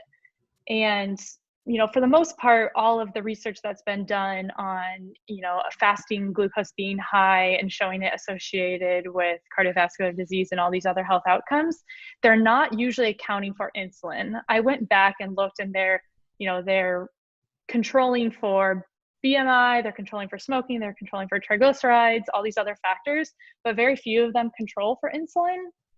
So there is the question of, if you're following a ketogenic diet and your fasting glucose is high, really high, 120 high, and your insulin is really low, does that have the same detriment? I'm definitely concerned about it. I don't think this is physiologically normal to be without carbs for that long. I don't think it's evolutionarily probably what was happening. Most likely there was times of honey and times of fruit or carbs in the summer, and we most likely cycled between higher carbohydrate, lower carbohydrate.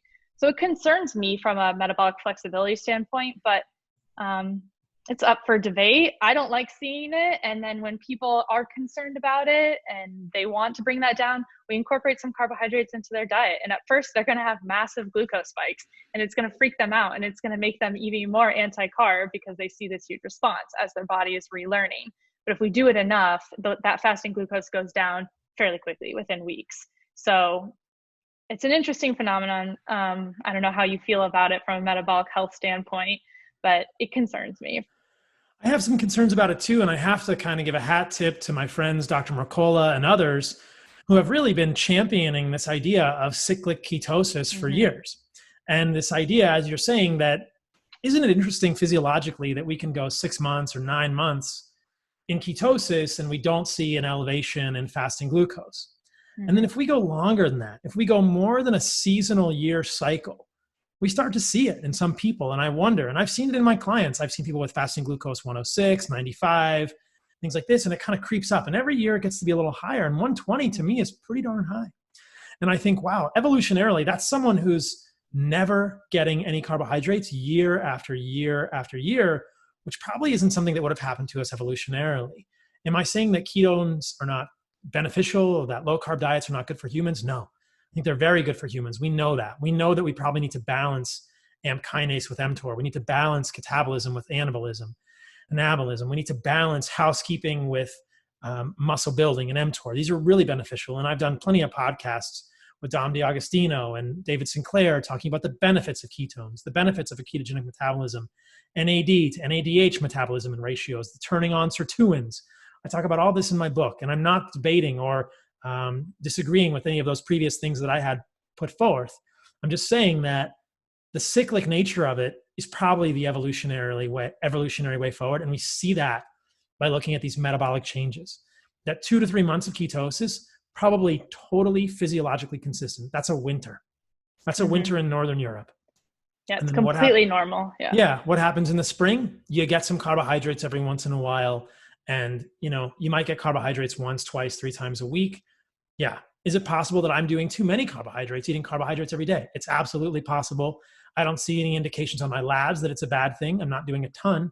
And I don't see any indications on my CGM that it's a bad thing. But perhaps the middle ground is a better path. But I think some sort of cyclic ketosis and cyclic low carb dieting probably makes more sense to me than strict, persistent, perpetual, very low carb ketogenic diets, which I think can cause problems like I was essentially having with electrolyte balance. And so it's just this opening up of the ideology and saying, hey, if this is your issue, this isn't pathologic to have some carbs every once in a while.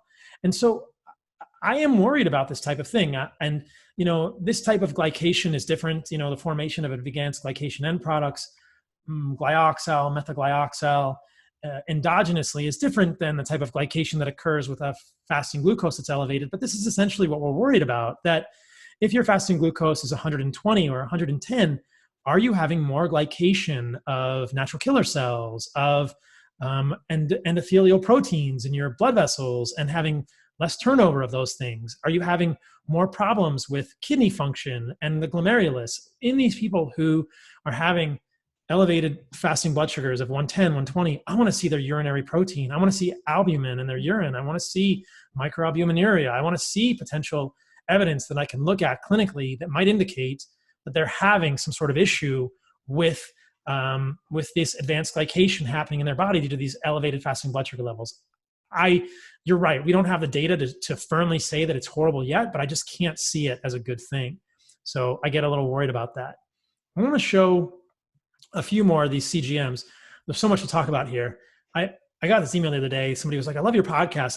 I wish it were a little shorter. And I think, yeah, but there's so much cool stuff to talk about. I can't not. I don't know. So we'll try and be as succinct as we can as we wrap up here. But there's a few things that I want to show. So I want to show from the CGM file that we have a few other people that are quite interesting, because we have a We have a vegan doctor in here that I would like to show their CGM. And I want to show this one as well, which is high glycemic variability. So She's a doctor and she was measuring her A1C and a fasting glucose level, as most people do, and they were all coming back normal. But then when you have a CGM on, you get much, much, much more information. So it became very clear right away that she was having abnormal post-prandial responses to glucose. Yeah, it'll keep shifting. But so it was obvious. So she was eating a lot of refined carbohydrates, whole wheat flours, again, processed foods, low protein, and it was not looking good. So we changed a lot of things about her diet and got to correct the prediabetes before it was apparent on labs and before it became an actual problem. So that's the thing. There's a lot of times problems are occurring before you can see it on traditional lab markers. This is, like you said, with the hypertension, this is a silent thing that's happening in the background, are these elevated postprandial responses. You may feel kind of lethargic after a meal. That's become normalized as a normal 2 p.m. slump. It's not normal. We shouldn't feel super lethargic.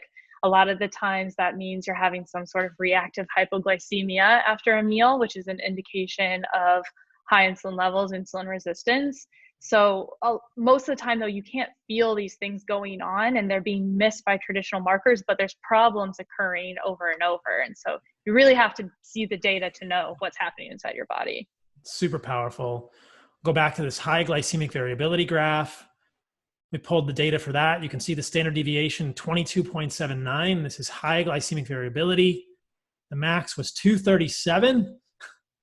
Yeah, it's tough. Here's a 24-hour graph of standard deviation of 24, which is abnormal for a non-diabetic.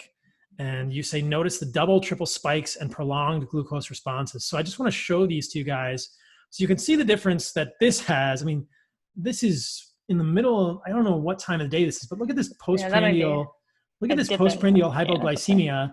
Look at these huge wide peaks, these double, triple peaks. This is not normal. Not normal in any way, stretch of the, or not normal in any stretch of the imagination. Tell me about this one. Yeah, you could see, I think if you scroll down a little, the meal is like a fried, like beer battered fish. So again, that's flour and oil. Like this is the essential spike I see. And it's at night, so it only probably made it worse. So technically we stayed below 140. So if you don't understand the nuances of glycemic variability, you might incorrectly, I don't know if you could, but you might incorrectly say, like, I always stayed in the green zone and didn't go above that threshold, and you could think it's healthy, but it's very obvious that it's not. And this is a non-diabetic, non-obese person. So this is what's happening in the background when you don't realize it, but we're having this massive area under the curve. It's huge. And the double, triple spike like we showed. Again, another one here. Yeah. Pretty wide spike here. More of the graphs. What's going on in this one? Yeah, those are Fritos and cookies. You can see too, like that big dip afterwards, but then it comes back up. And then that's the occurrence in the middle of the night from the cookies the night before. So that's what I see all the time when people eat sweets and junk food right before they go to bed, which unfortunately happens a lot. And then the glucose values are in these diabetic ranges while you're sleeping, because your body's not supposed to be processing an energy load, especially refined carbohydrates, in the middle of the night while you're sleeping. It's just going to sit there and accumulate. So those are some pretty disordered ones. I got one more here we can show. So now you all can see, who are watching this on YouTube, what it's not supposed to look like. Look at the fasting blood sugar level. Look at these multiple spikes. It never goes below 100 here. Look at this multiple spike in the evening. We can see what, do you know what this person was eating here? Plantain chips. Okay, so this is a person that really has some evidence for insulin resistance, right? Yeah, and you're saying, you ate 70 grams of total carbohydrates. She might be eating 15 and spiking to 200 and have a mass very under the curve. So you can identify very quickly that I'm not having a normal response. And in those people, we need to remove carbs. Ketogenic diet's probably going to be the best thing. And yes, you also need to be fasting. You need to be removing yourself from food at some times. Like you said, like you could handle a pretty high carbohydrate load and have a very normal response. That is because you're insulin sensitive, but it's also, we want to titrate our carbohydrate intake to our rate of glycogen clearance. So the more active you are, the more physically active you are, especially strength training, and the more you're fasting, the shorter your eating window, you're going to have a higher tolerance for carbohydrates. So that's important to keep in mind. Some people are limited physically or just don't want to work out. Like, you're not going to have as high of a carbohydrate tolerance. You're not going to be able to have as many if you're never moving your body. I hope that everybody moves their body. You can't out exercise a bad diet, but you also can't neglect exercise as an important component of longevity. It's extremely important. Absolutely. And just to contrast, this is my blood sugar, you guys. This is the difference. Like, this is what we have here. Look at the baseline. Look at how big the spikes are. Look at the morphology of the spike versus those other ones that are disordered. And I love what you said there, and I agree with you completely.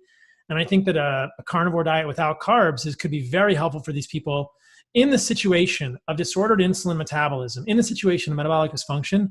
Removing carbohydrates, incredibly powerful, incredibly powerful.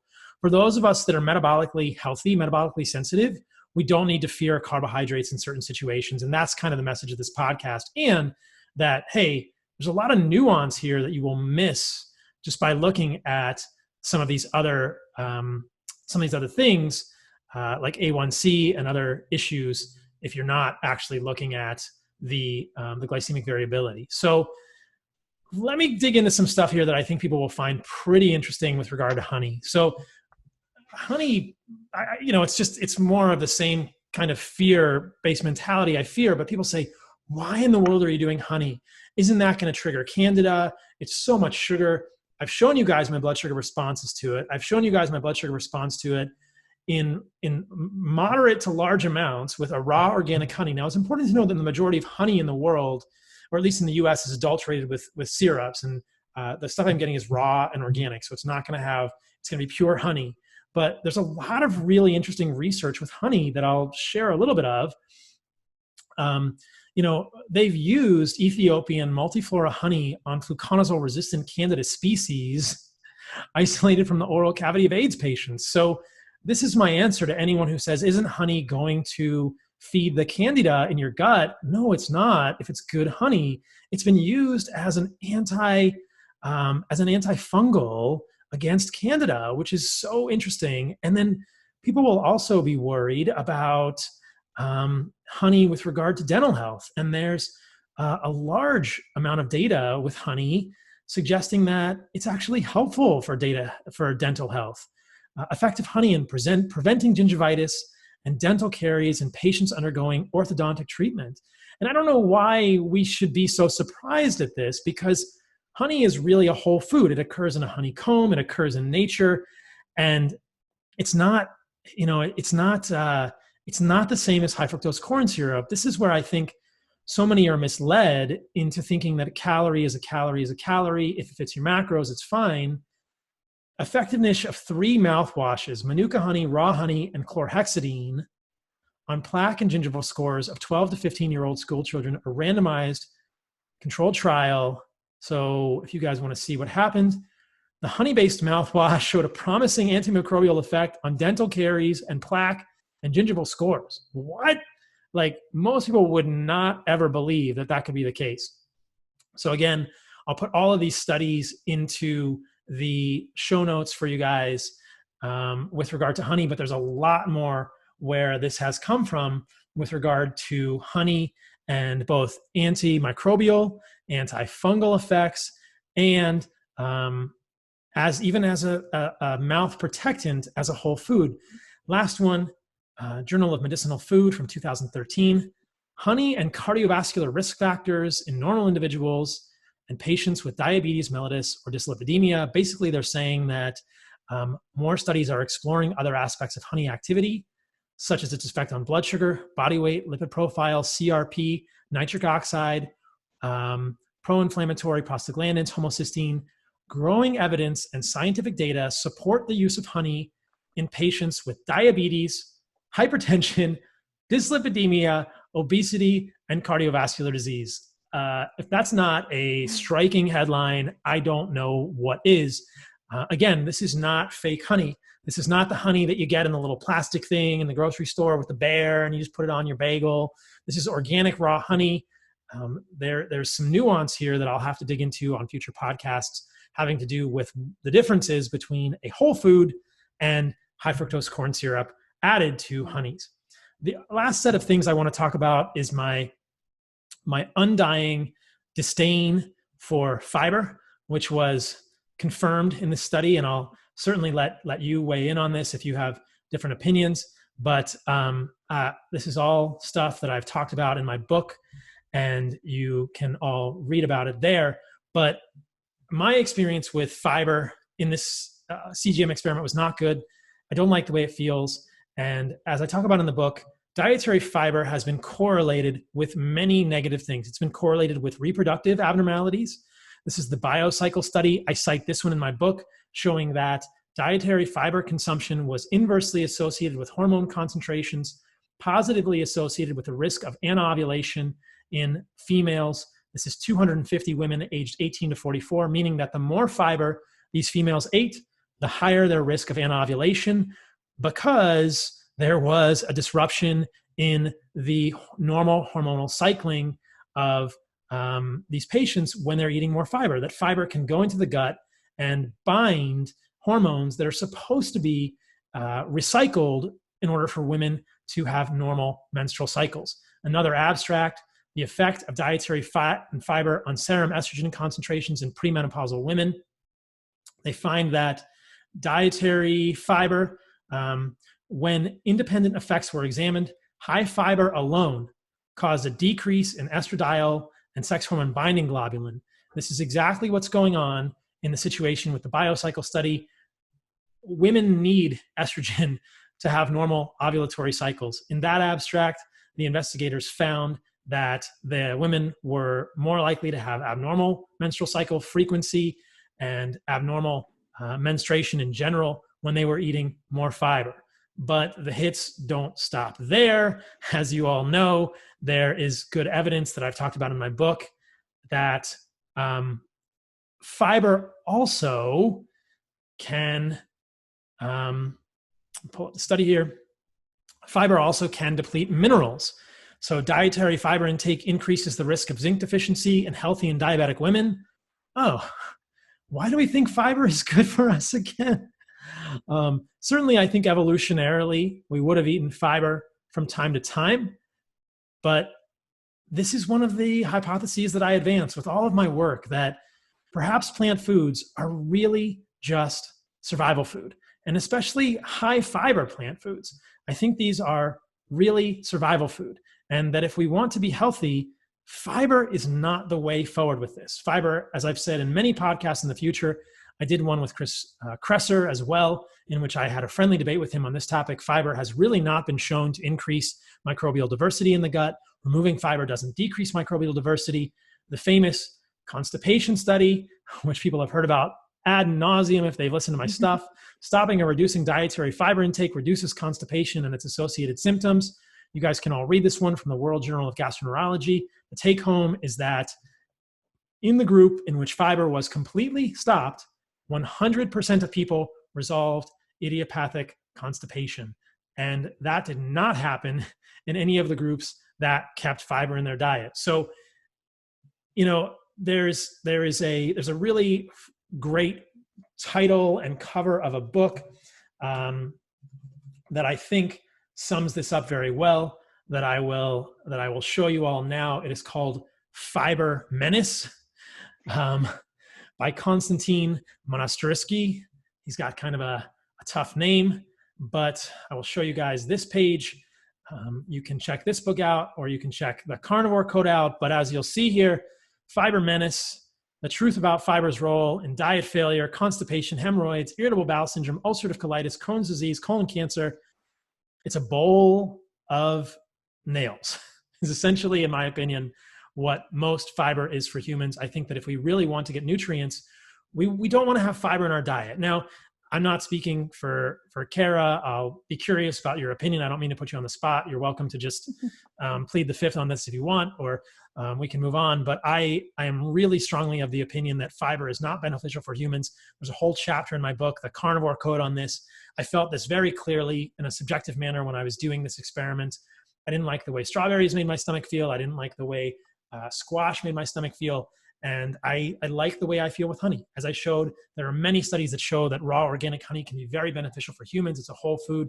And I think that if we really want to get the most nutrients out of our food, we will eat the most animal foods from the best sources with the smallest amount of fiber. It's not to say that we can't eat fiber ever, but I can't even tell you how many people I've worked with now, hundreds, who have come to me with IBS or constipation or inflammatory bowel disease and seen massive improvements. I mean, just this week, I've been talking to multiple people that I've messaged me on Instagram saying that they're bloating and gas got so much better when they switched from a plant-based diet to an animal-based diet. It's just striking the difference people can experience with their GI symptoms when they remove fiber from their diet. Now, I'm not saying it's the worst thing in the world, but I am saying that it can pull out hormones, which are needed for us, both androgens and estrogens for both men and women.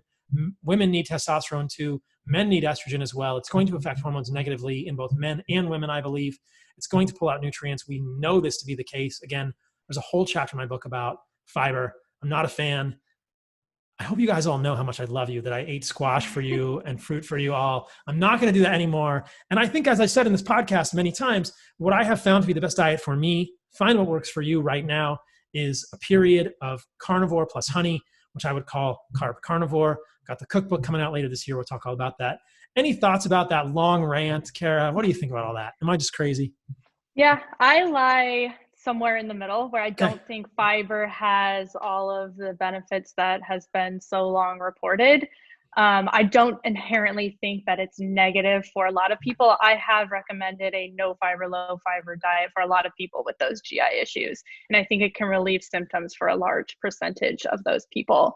So I think there is a time and a place. I don't inherently think it causes those problems for other people who aren't having any GI symptoms to start with. And then, do you think it's possible that you feel kind of bad on fiber because you never have fiber? It's similar with just because your body's not used to it. Like, do you think that might be why you don't feel good? Is it the fiber, or is it that you never have fiber? It's totally possible that as a carnivore for 2 years now, my stomach is smaller, or I'm essentially on a low residue diet. Studying for this board exam for nutrition, it's very clear that for Crohn's disease, mainstream gastroenterologists will recommend a low residue diet, which is essentially a low fiber diet. So the fact that in people who have IBS and symptoms and inflammatory bowel disease, fiber could be causing problems is very clear. And I think that now that I've been without fiber for so long, it's probable that I just don't like the way it makes me feel. But I also take that as some indication. If I included fiber in my diet and I suddenly felt much better, or my stomach felt better, or I don't know what would improve, because as people know, I've been open about the fact that I have regular, easy to pass bowel movements, which are beautiful every day, and I love it. Fiber doesn't make that any better for me, but I think you're right. And people who don't have problems eating fiber, maybe not a big deal. If you have menstrual irregularities, if you have hormonal abnormalities, if you have nutrient deficiency, realize that the fiber is pulling things out. And I think that the case that I'm trying to make primarily is that fiber doesn't really hold up as a benefit for humans. We don't need fiber. If it's not harming you, it's probably something that we've encountered throughout our evolution. I don't think it's good for humans. And right now, my body's like, hey, I have no use for that. I don't need it. If I had a season where, say I were in the savannah in Africa, or in, wherever, Northern Europe, and I had a season where I had to eat fruit every day, I couldn't get honey, my body might adjust. But right now it's like, hey, I don't want that. I don't need that. So I completely acknowledge that it might be the fact that I haven't had it that makes it feel like it doesn't feel great. But I wanted to highlight the fact that it does have some negative effects potentially in everyone. But again, if people aren't having problems, probably not a big deal. In the carnivore code, I do talk about a tier 1 carnivore diet. In the cookbook, I will talk about a tier 1 carnivore diet in which I include some foods with fiber, fruit, squash, less toxic plant foods. That's why I wanted to eat them during my CGM, because these are the foods that I'm going to be recommending to people on the cookbook. They don't seem to do great for me. They don't look horrible, but I don't feel any better with them. But I think that they're the least toxic plant foods. But if somebody is listening to this and they have GI issues, my goodness, consider getting rid of fiber. You don't need it. Your gut flora is going to be fine. Everybody says, is my microbiome going to be okay? Your microbiome will be okay. Listen to the podcast I did with Chris Kresser. Listen to everything else I've done. Read my book with regard to all that stuff. So awesome. Well, we've gone almost 2 hours. My emailers who say, I wish you'd make your podcast shorter, are not going to be happy, but I don't think we've had a lot of fluff in this one. Anything you want to add to this before we wrap up? Is there anything that you really want to highlight that we didn't cover? I think we got through a lot. Yeah, we got through a lot of the things I really wanted to talk about and really want to get across. At the end of the day, number one thing I tell everyone is data over dogma. And I think you definitely agree with that. Like, test for yourself, see how you feel. If you do something strictly for a certain amount of time and you don't feel good, or your labs aren't what you want them to be, then it might not be the best option for you. Experiment and test for yourself. So be an advocate for your own health. Traditional healthcare system, probably not going to do it. So do it yourself. Take it into your own hands. I love that, data over dogma. And though I am widely accused of being a carnivore zealot, I really don't think that I am. And I don't like to play into dogma. I like to be open-minded, which is why I wanted to do this experiment. It's why I wrote the book in the first place. It's why every author continues to learn and explore and find nuances. And I think that this carbohydrate experiment has been eye-opening for me. Again, like I said, I don't think ketogenic diets are dangerous or harmful. I think we probably should cycle in and out like most people do intuitively. And I think that we've seen that there are some potential problems to being long-term keto without including carbs. But heck, if it's working for you, data over dogma, do the experiments. And that's what I want to keep doing. I'm going to show you guys my gut flora analysis. I'm going to do a poop test. I'm going to show you my microbial diversity in the future. I'm going to do more labs and make sure and continue to prove that an animal-based diet, which is what I'm absolutely doing, there really are no plants in my diet with honey, is completely, in my opinion, a very strong, nutritionally replete and viable diet for humans. Is it the only diet for humans? Absolutely not. As you're showing, as many other people are showing, you can have a diet that's pretty darn healthy. It doesn't have to be all animal products. I think that after all this awesome information that you've reviewed with me on this podcast, most listeners will probably want to know, what's your diet like? What'd you have for breakfast this morning?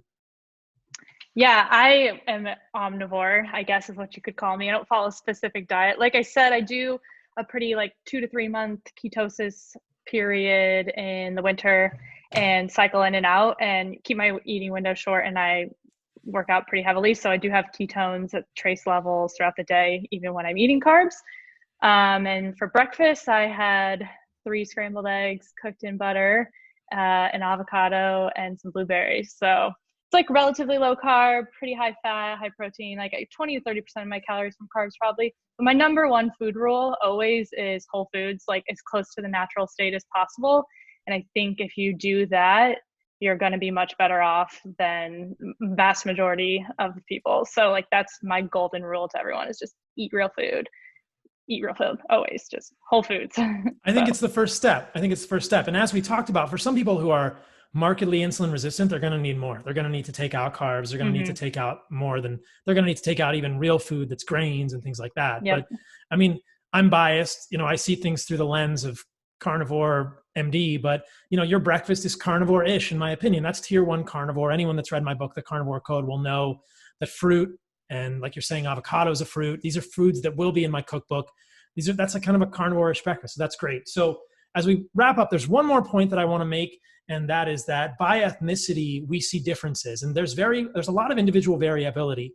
Just because this is the way my numbers look, it's not necessarily the way someone else's numbers look. And you and I had talked about this offline, that you had friends who ate, different people who ate the exact same food and had different glycemic responses to it. So again, highlighting the importance of inter-individual variation and inter-ethnicity variation. And what we know is that there are very high rates of insulin resistance in East and Southeast Asians, and in those of African descent. And so in those populations as well, you might look skinny and have a lot of visceral adipose tissue and be very insulin resistant. This is something to not ignore.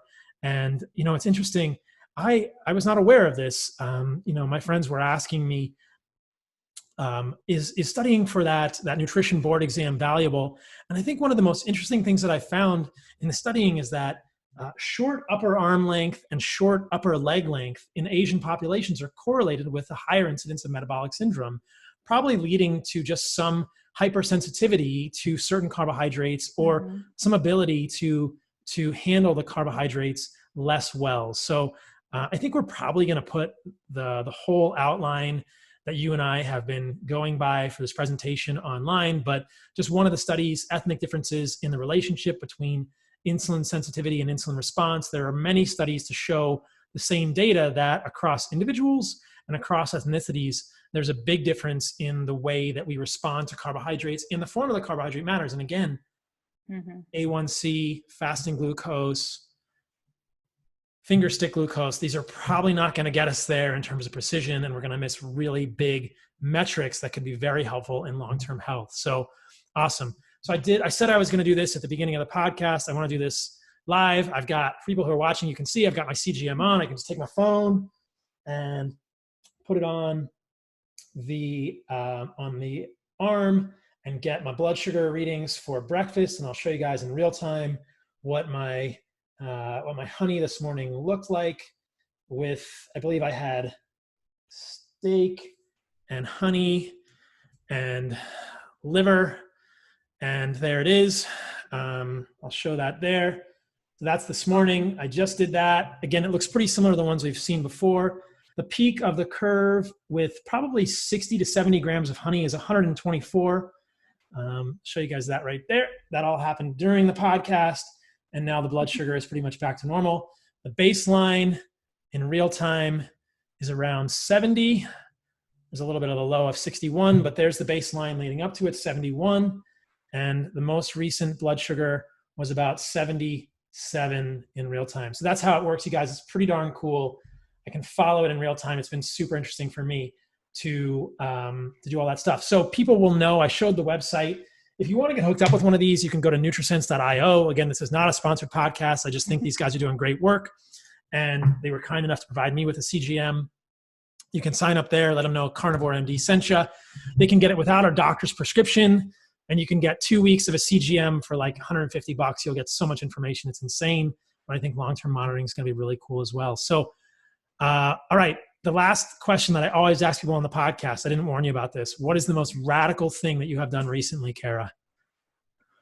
Radical. Okay, cool. Well, I've been in quarantine. Well, right before quarantine, NutriSense actually was in Techstars. I don't know if you've heard of it. It is a startup accelerator program. So to me, that was super, super cool. Coming from a clinical background, they basically take you for 3 months, and with all the experts in the area of business and entrepreneurship, give you a crash course on building a business. And you're with 10 other startups. And so being around a bunch of like-minded people who are grinding away at building their dream was pretty awesome. So for somebody who loves to learn, 3 months of learning about something completely new was pretty exciting, especially coming from a clinical background. You know, I was the only one there with a clinical background. Everyone has tech or business background. And so it's a whole new world for me. It's pretty exciting. That's awesome. That's awesome. And hopefully now that quarantine is ending, you can do some Something other radical soon. Yeah. You can do some other more radical things. Well, thank you for coming on the podcast. Again, it's nutrisense.io. If people want to check this out, I think it's such a valuable metric. It's been clearly very insightful for me, and I appreciate all of your time and all the help that you've given me. I occasionally would text you and be like, what the heck happened? I had some readings overnight that were kind of going low, and we troubleshot that. It was probably just me rolling over on the device, but thanks for all your help with this. And I'm super excited. If you guys get one of these of any type, whether it's from NutriSense or whoever you get it from, send them to me. Let's compile data. Let's look at these. I think this is a really great metric. Like Kara said, having real-time feedback is how we change behavior. So I'm going to try and get one of these from my dad. Who knows if he's listening to this podcast or not. I'm trying to change his behavior. He's doing a lot better. My dad is a 70-year-old this year, physician who is one of my greatest inspirations. If anyone has read my book, they know that. And I think he's had a little bit of trouble changing his diet. And so I want to get him a CGM and see if that'll help him change his diet or give him some real-time feedback. So I'll keep you guys posted on whether the original Dr. Saladino does a CGM. But awesome. Thanks again for coming on. Yeah. And I look forward to this. And I'll keep you guys posted if the Bearded Nurse does one. We'll see. Yeah, for sure. Thank you so much, Paul. All right, you guys. Thank you so much for listening to that podcast. Please check out my book, thecarnivorecodebook.com. You can now pre-order the second edition online. It will be available everywhere very soon. Like I said, this podcast comes out on June the 2nd. And by June the 3rd or the 4th, it should be everywhere. Barnes & Noble, all these places should be available for pre-order very soon. Certainly Amazon this week if you want to get on the list for the second edition of my book. Thank you for the support. So excited for this guy to launch on August the 4th, 2020, and for the message to spread, because I really know that we are helping a lot of people. Every day I get messages from people saying that their psoriasis, their rosacea, their fibromyalgia was improved, their mood is improved, fertility's returned, weight loss has happened. I believe with every fiber of my being that an animal-based diet is the best diet for humans, and that by counteracting the incorrect narrative that is sweeping the globe right now around plant-based diets, we will save lives, improve the life of my niece and nephew, your children, my family, all of these people, and that is why I do what I do. So thank you all for the support. Please support my sponsors, Blue Blocks, BLUBLOX, White Oak Pastures, Ancestral Supplements. Ancestral Supplements, the code is SaladinoMD for White Oak, and Blue Blocks, it is CarnivoreMD. You can use the code CarnivoreMD at nutrisense.io to get some cheddar, some clams, some money off of the CGM, which I believe you will benefit from massively. I want to get one for my dad. I hope he'll wear it. We'll see. And we will advance the health of the population in that way. So what is happening with me? I am in Austin, Texas. I could not be happier to be here. The first night that I was here, I went to the river and swung off a rope swing with my friends. Got some really exciting projects happening here that I can't wait to tell you guys about in the next few weeks. I've got a beautiful yard. I'm so grateful to be where I am. I can shoot the bow in the backyard. I'm going to put the slack line up in the backyard. Looking out my window, all I see is green. So I'm very lucky, and I hope that you are all getting outside whenever you're listening to this and enjoying the summer that is upon us. I think the coronavirus is now fading away, as we will see. I'm really going to be switching away from talking about it. I think it's time to stop talking about coronavirus and start talking about nutrition again and all the things that we all originally connected on. Thank you all for your support, and I cannot wait to hear more from you soon. Stay tuned for details about White Oak Pastures and what is going on with me. You know my handles. CarnivoreMD is my website. CarnivoreMD is my Instagram, Twitter. You can find me on Facebook there too. I've got a YouTube channel. Again, the video for this will be there if you want to see the stuff. And follow me on Instagram if you want to see the snippets or look at the YouTube channel. Love you all. Stay radical.